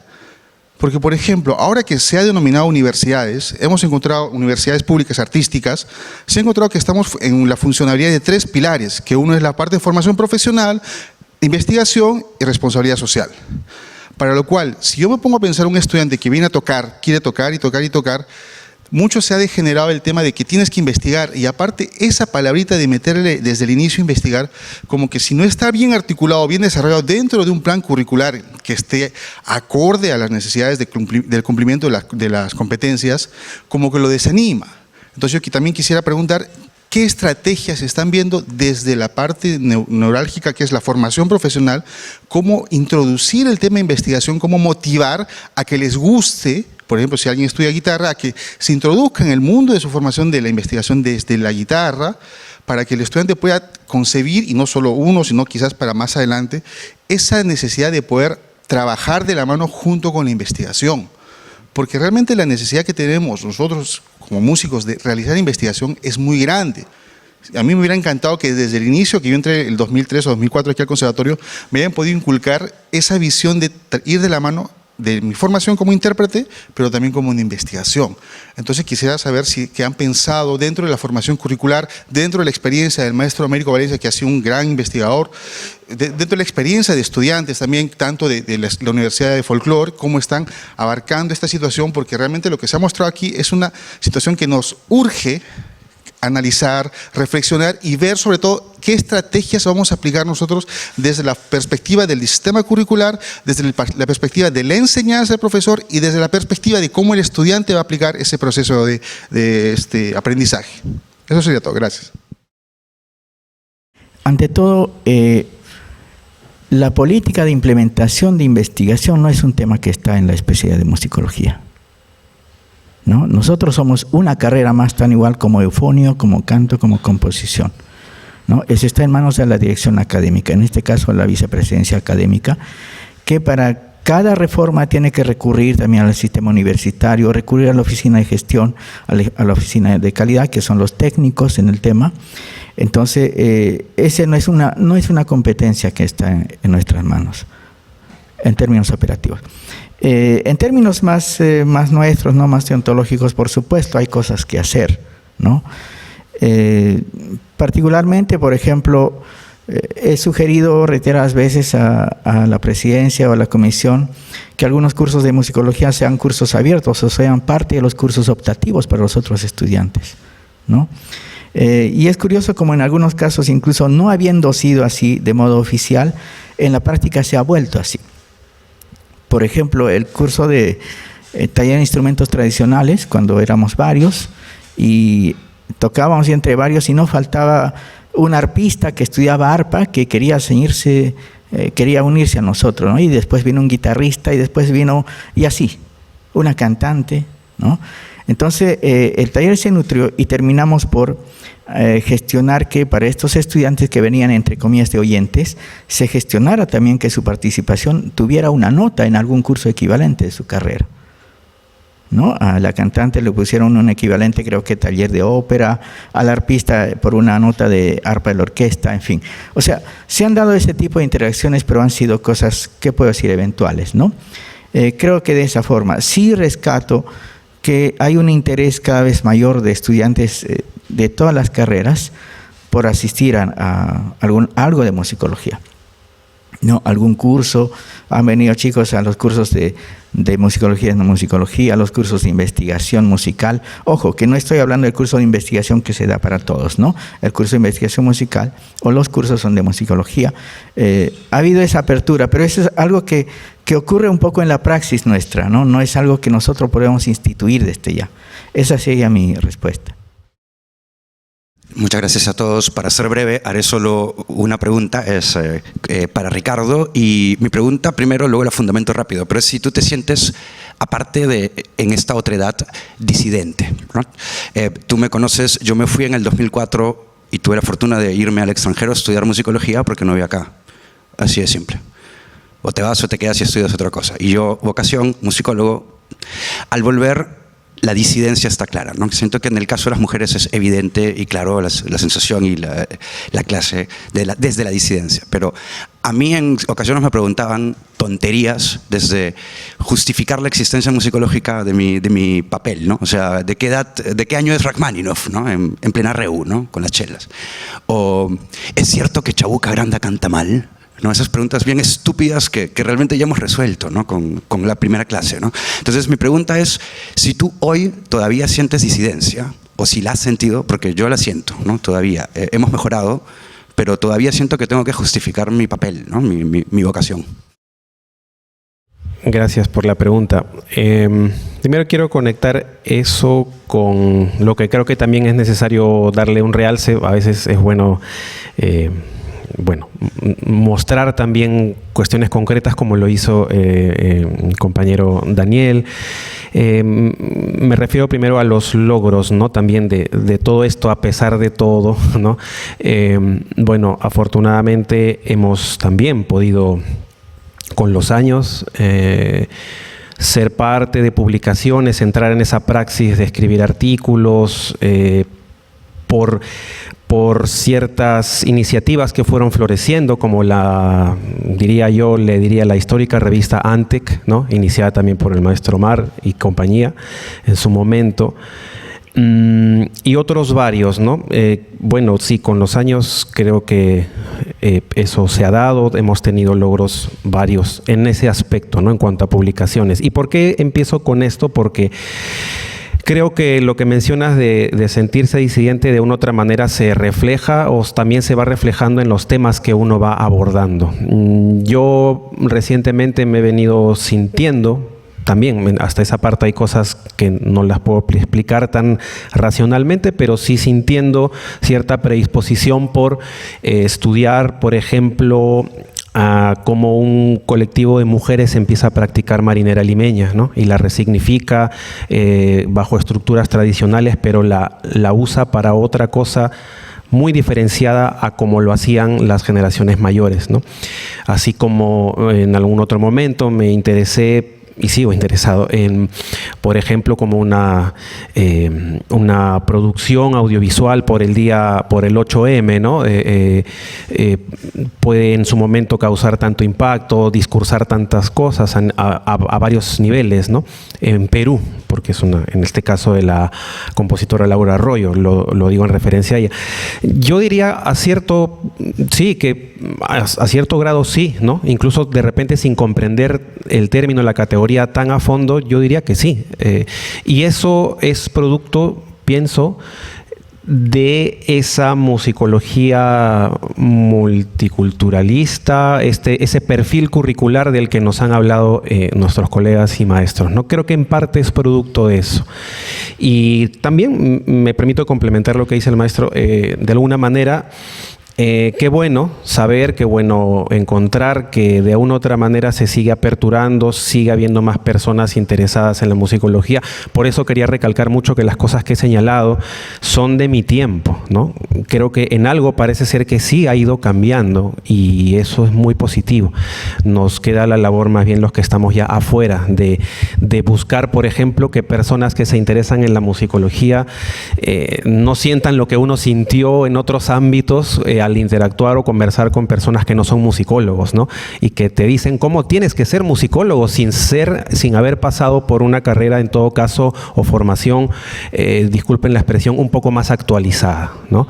O un poco más consciente de los pasos que ha ido dando la musicología con el tiempo, ¿no? Por citar una última anécdota, porque creo que estoy muy catárquico, disculpen. Por ejemplo, ¿no? Había una persona que estaba convencida que por ser musicólogo debía dominar la reducción a partituras de una obra sinfónica. Era eso, ¿no? Y me gané una gran discusión en su momento, presencial, ¿no? Bueno, alturada, ¿no? Alturada siempre. Pero bueno, sí, la respuesta a grosso modo es sí. Yo quisiera hacer dos preguntas concretas, sobre todo para Corina, Daniel y Omar, que son los que trabajan en la institución. La primera es que si tienen data específica de las personas que han pasado por la carrera, tanto personas que han desertado en algún momento y personas que han terminado y de alguna manera en qué están, o sea, laboralmente cómo se han ubicado. Porque creo que sería interesante poder analizar a futuro eso para poder generar acciones un poco más concretas, para poder potenciar más la especialidad.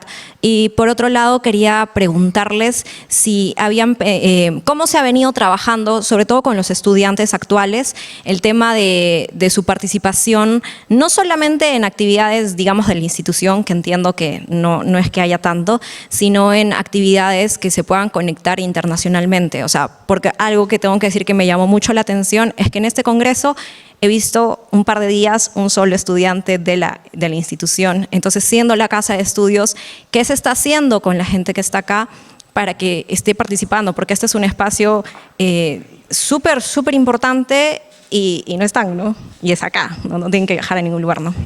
Eso. Gracias por la pregunta, Jimena. Bueno, sí, me voy a tomar un poco la palabra en este momento. Mira, yo comenté de que habían habido varios estudiantes de musicología. De algunos sé los nombres, de algunos no los recuerdo bien ya, ¿no? Y de hecho les perdí la pista. Si hablo del grupo que estuvimos antes de Américo Valencia para mencionar, mencioné tres, ¿no?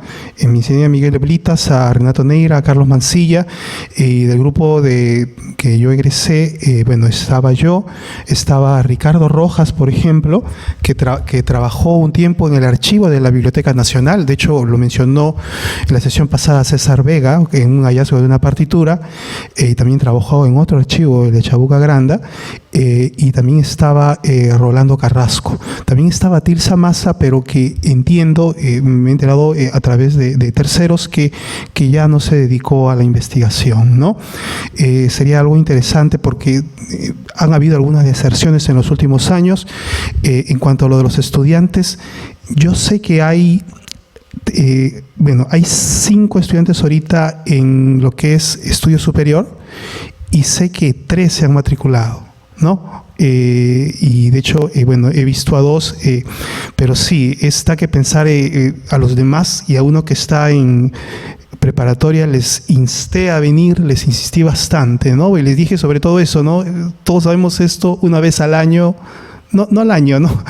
En años hay actividades de este tipo así, ¿no? Bueno, en todo caso, lo quiero ver en este momento positivamente que se matricularon 3, ¿no? Entonces, digamos, dimos un paso en ese sentido, ¿no? Eso es lo que podría... y la otra pregunta era sobre... creo que las respondí las 2, ¿no?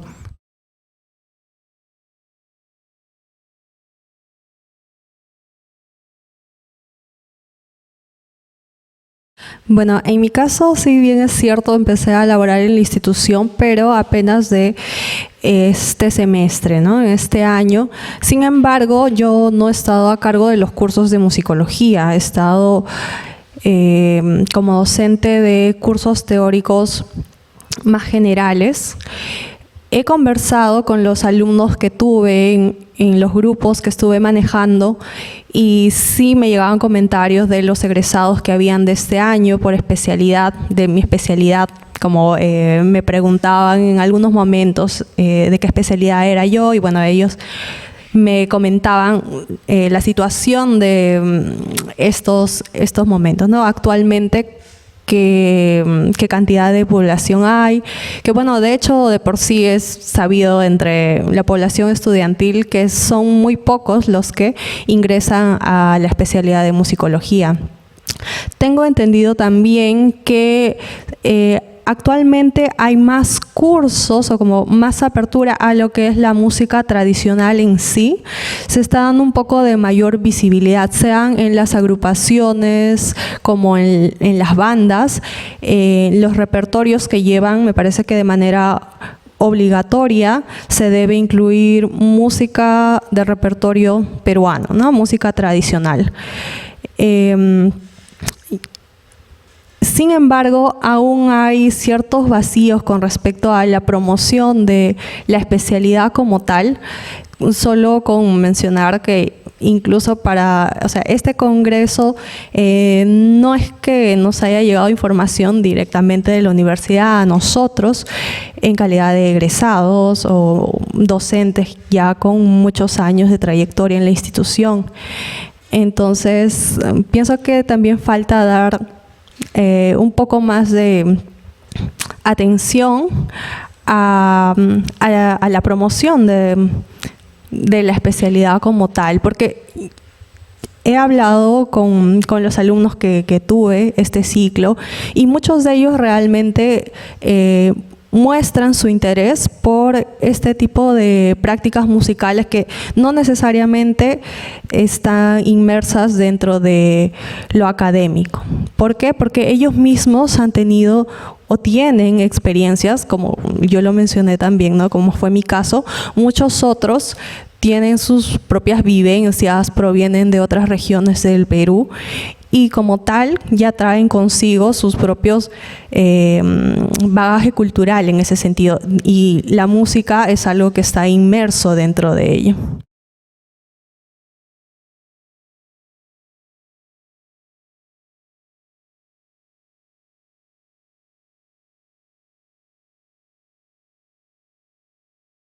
Jimena, te agradezco también porque me hayas un poco dirigido la pregunta. Quiero decir bien rápido. Mira, no hay institucionalmente una especie de registro de conteo de estadística de cuántos estuvieron, cuántos ingresan, cuántos desertaron. Pero sí podríamos decir que lo podemos hacer hasta de memoria. ¿Ya? Con los 10 dedos nos van a sobrar dedos.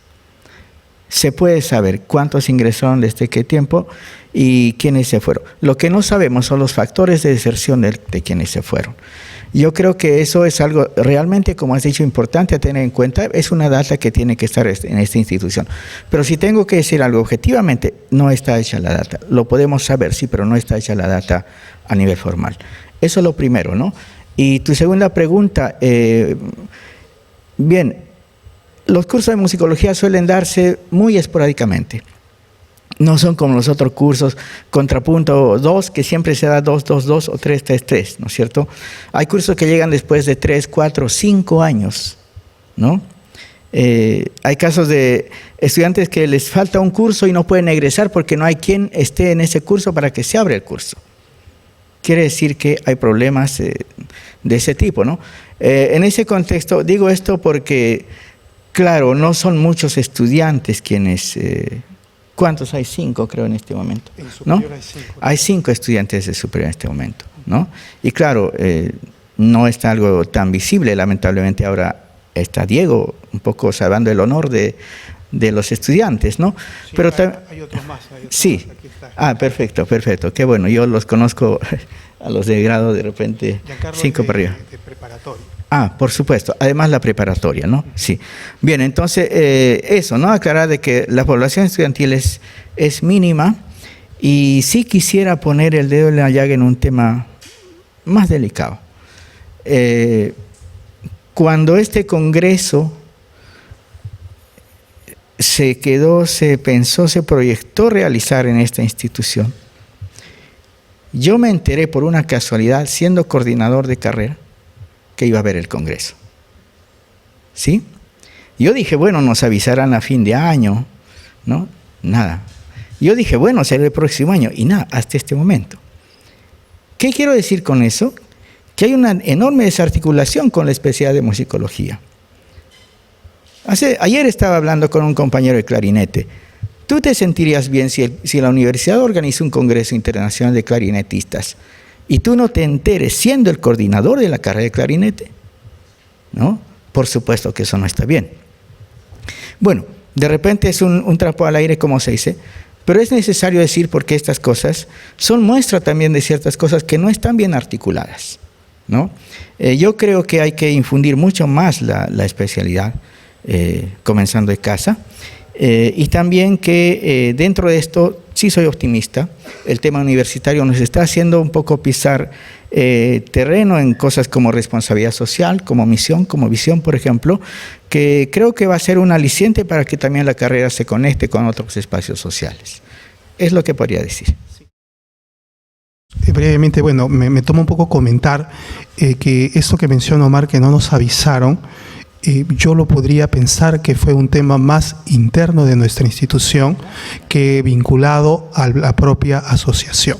Eso es importante aclararlo, creo. Sí, pero sí, yo un poco lo redundo para que pueda aclararse. Yo solo tengo un comentario y una pregunta a Corina y le voy a pasar el micrófono a Eloy. En el caso, mi comentario es para Ricardo. No te sientas mal. Yo estudié la maestría en musicología. Tuve algún maestro que me dijo que lo que yo hacía en mi tesis sobre Flor Pucarina no era musicología. Entonces, sucede todavía en el mundo, pero nada, uno tiene que seguir necio en la vida con su tema, siempre que esté bien definido, ¿no? Y mi pregunta directa es para Corina, porque sí me sorprendió bastante ver que no hay más mujeres en la maestría, en el pregrado. Porque, digamos, en la maestría de la PUC, de donde yo vengo, está más equiparada la situación. Y yo tuve la suerte, de hecho, que cuando entré también a estudiar la maestría, la plana docente se equiparó también entre profesores y profesoras, ¿no?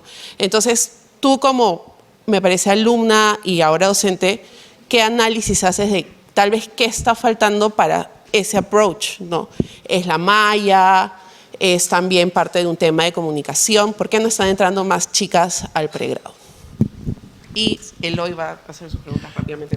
Bueno, en principio, muchas gracias por esta mesa. Como ex estudiante del conservatorio me ha conmovido mucho.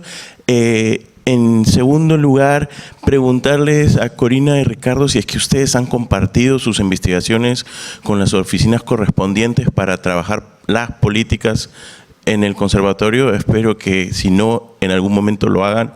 Y en tercer lugar, si es que hay la posibilidad de hacer una etnografía del conservatorio, pensando en Georgina Bourne y lo que hizo en el Instituto de Investigación de Música Contemporánea en París, o Kingsbury cuando hizo la etnografía en el Conservatorio de New England en Boston. Eso.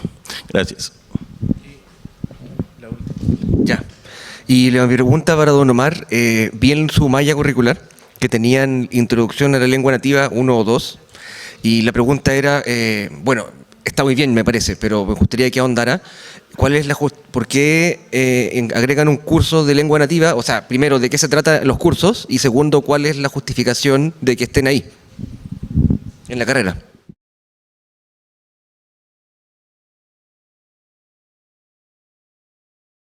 Bueno, muchas gracias por las preguntas.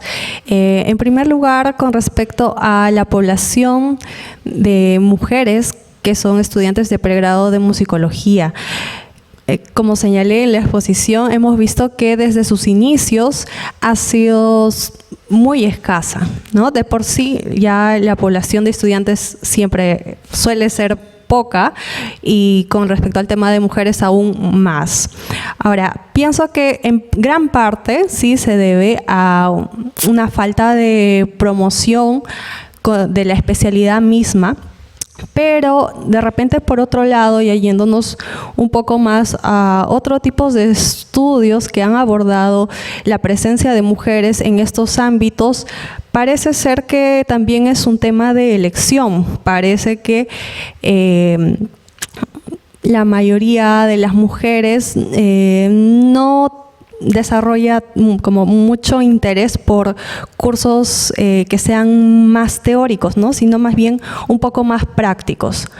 Esto lo he visto de acuerdo a diferentes estudios que se han realizado, no solamente dentro de este ámbito de la musicología, ¿no? Sino en general de estudiantes de ciencias y humanidades, ¿no? Porque la presencia de la mujer suele ser bastante escasa y se atribuye generalmente a un componente, no sé, de orden patriarcal.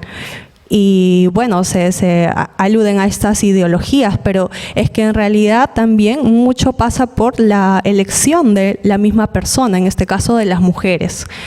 Y bueno, definitivamente sí, la falta de promoción yo creo que también tiene una gran influencia, porque en los talleres de música tradicional se sumaron compañeras que no eran de la especialidad, que eran de especialidades como de canto, como flauta, y se interesaban en estos temas, ¿no?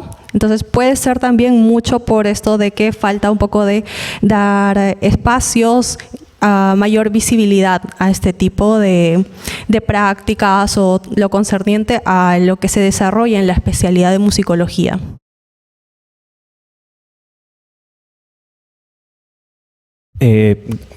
Yo quisiera intentar responder y comentar lo que mencionó Alejandra, me parece, y también Eloy.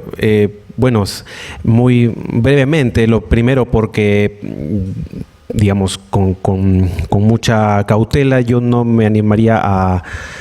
O sea, pienso que en este caso la enseñanza de la enseñanza y la práctica, ¿no?, de la docencia de la musicología en posgrado, bueno, es un terreno que de momento en la institución en donde actualmente se hace, bueno, es un terreno que de primera mano no conozco, ¿no?, pero sí me parece muy ilustrativo y que me imagino debe tener problemas similares y al mismo tiempo no tanto, ¿no? Lo digo también porque en mi caso yo he tratado de, digamos, disertar, reflexionar en función de yo estudiante de musicología en una comunidad donde la gran mayoría no son musicólogos, estudiantes y profesores, que claro, que nos perciben constantemente como otros, ¿no? Creo que es, y sí me genera mucho interés, de repente para próximamente indagar cómo es en el terreno del posgrado también de la, por el momento, única institución en el Perú que forma musicólogos de posgrado, ¿no? Que se piensa de otra manera. En fin, es un tema también muy rico que ameritaría otro gran momento, otra gran mesa. Y sobre lo de lo que pregunta Eloy, yo quisiera comentar brevemente. Bueno, de una u otra manera creo que ya lo estamos haciendo, ¿no? Lo de la etnografía, ¿no? Sí, para mí también, valgan verdades, creo que, no sé si tendrá que ver un poco con lo que han mencionado los maestros y colegas sobre ciertas desarticulaciones que deben mejorarse, en fin. También pueda tener que ver con nuestro actual quehacer, no hablo por Corina y por mí, que afortunadamente creo que está ahí muy activo, muy ocupados en lo que respecta al espectro de nuestras carreras, de nuestra carrera. A lo que iba es que... perdón, creo que ya me perdí la idea, pero lo que quiero decir es que bueno, ya lo estamos haciendo, ¿no? Ya creo que ya estamos entrando a preocuparnos por estas cuestiones. Ya me acordé a lo que iba. Que si no, o sea, muy probablemente Corina y yo no estaríamos aquí por nuestra de repente muy apretada agenda que nos hizo enterarnos tarde también del Congreso, ¿no? Si me equivoco, Corina, tú me dices. Y afortunadamente se generó esta mesa para hablar de cosas que rompían un poco con nuestra rutina, por decirlo así, como musicólogos, ¿no? Que por esta ocasión salir un poco de lo que solemos hacer, ¿no? Que es muy bueno y a todos los que nos gusta lo hacemos, ¿no? Pero salir de esa continuidad para hablar de otras cosas también muy importantes, ¿no? De empezar a hacer, como dije al comienzo, de hacer nuestro objeto de estudio también estas cosas, ¿no? De cómo se enseña, qué pasa en los espacios donde se enseña. Que en algo me remite también al artículo, me parece, de la maestra Zoila sobre las mujeres, me parece, en la enseñanza en los conservatorios. Hay un artículo en la revista Chechay en el primer número, si mal no recuerdo. Porque también deviene, si no lo queremos ver solo como anécdota o como información curiosa, deviene en meternos en cuestiones también muy serias, muy estructurales, muy de repente poco reflexionadas sobre cómo se enseña, qué sistema está montado, digamos, para generar que te perciban en tu institución como alguien ultra diferente, ultra raro, alguien estereotipado, en fin, ¿no? Y bueno, quién sabe, si ahondamos en esto, nos puede llevar a muchas otras rutas, como hasta por qué, como ahorita estamos intentando reflexionar, por qué hay más presencia de mujeres recientemente, ¿no? en nuestra especialidad. Yo recuerdo, después de nosotros han terminado la carrera nuestras compañeras Alexandra López y Blanca Espinosa, ¿no? A quienes también mandamos un afectuoso saludo si nos están escuchando. Yo sobre eso solo tengo una pequeña especulación, digamos, ¿no? Porque de hecho aún no nos metemos tan de lleno en eso, pero yo podría especular que muy probablemente en estos últimos años han habido más compañeras mujeres, porque muy posiblemente ciertas tradiciones de enseñanza de otras especialidades quizás sean tan violentas que las han rechazado, ¿no? Hablo de la cátedra, qué sé yo, si del piano, si de la composición, donde también son escenarios dominados por como se suele decir, bueno, por hombres y por ciertas metodologías violentas, quizás, ¿no? Y bueno, más o menos puedo dar fe de que en cuanto al trayecto por el que hemos pasado nosotros, hablo por Corina y por mí, bueno, no ha sido así, ¿no? Ha sido distinto a lo que usualmente nuestros compañeros, y esto sigue un poco a colación de los recuerdos de la etnografía, quizás un poco atemporal, nuestras experiencias en aula eran muy distintas a los relatos casi usuales, ¿no? Que algunos compañeros tenían de sus especialidades, de sus clases. Ya tuviste tu clase de composición donde tu maestro te dijo que tu obra es una desgracia, cosas por el estilo, ¿no? Creo que por esa razón, posiblemente, si cabe como hipótesis, estos espacios de formación de musicólogos han venido resultando más convenientes, más acogedores para las mujeres en nuestra institución, y por eso puede ser que tengamos afortunadamente más musicólogas mujeres, ¿no? Eso para... Vamos a dejarlo ahí porque esas hipótesis son altamente peligrosas, y dado que se nos ha dicho que no avisamos, ahora estamos avisando que la mesa ha concluido. Muchísimas gracias. Pasamos a una pausa. 4:30 volvemos con la siguiente mesa, Músicas Urbanas. Muchísimas gracias.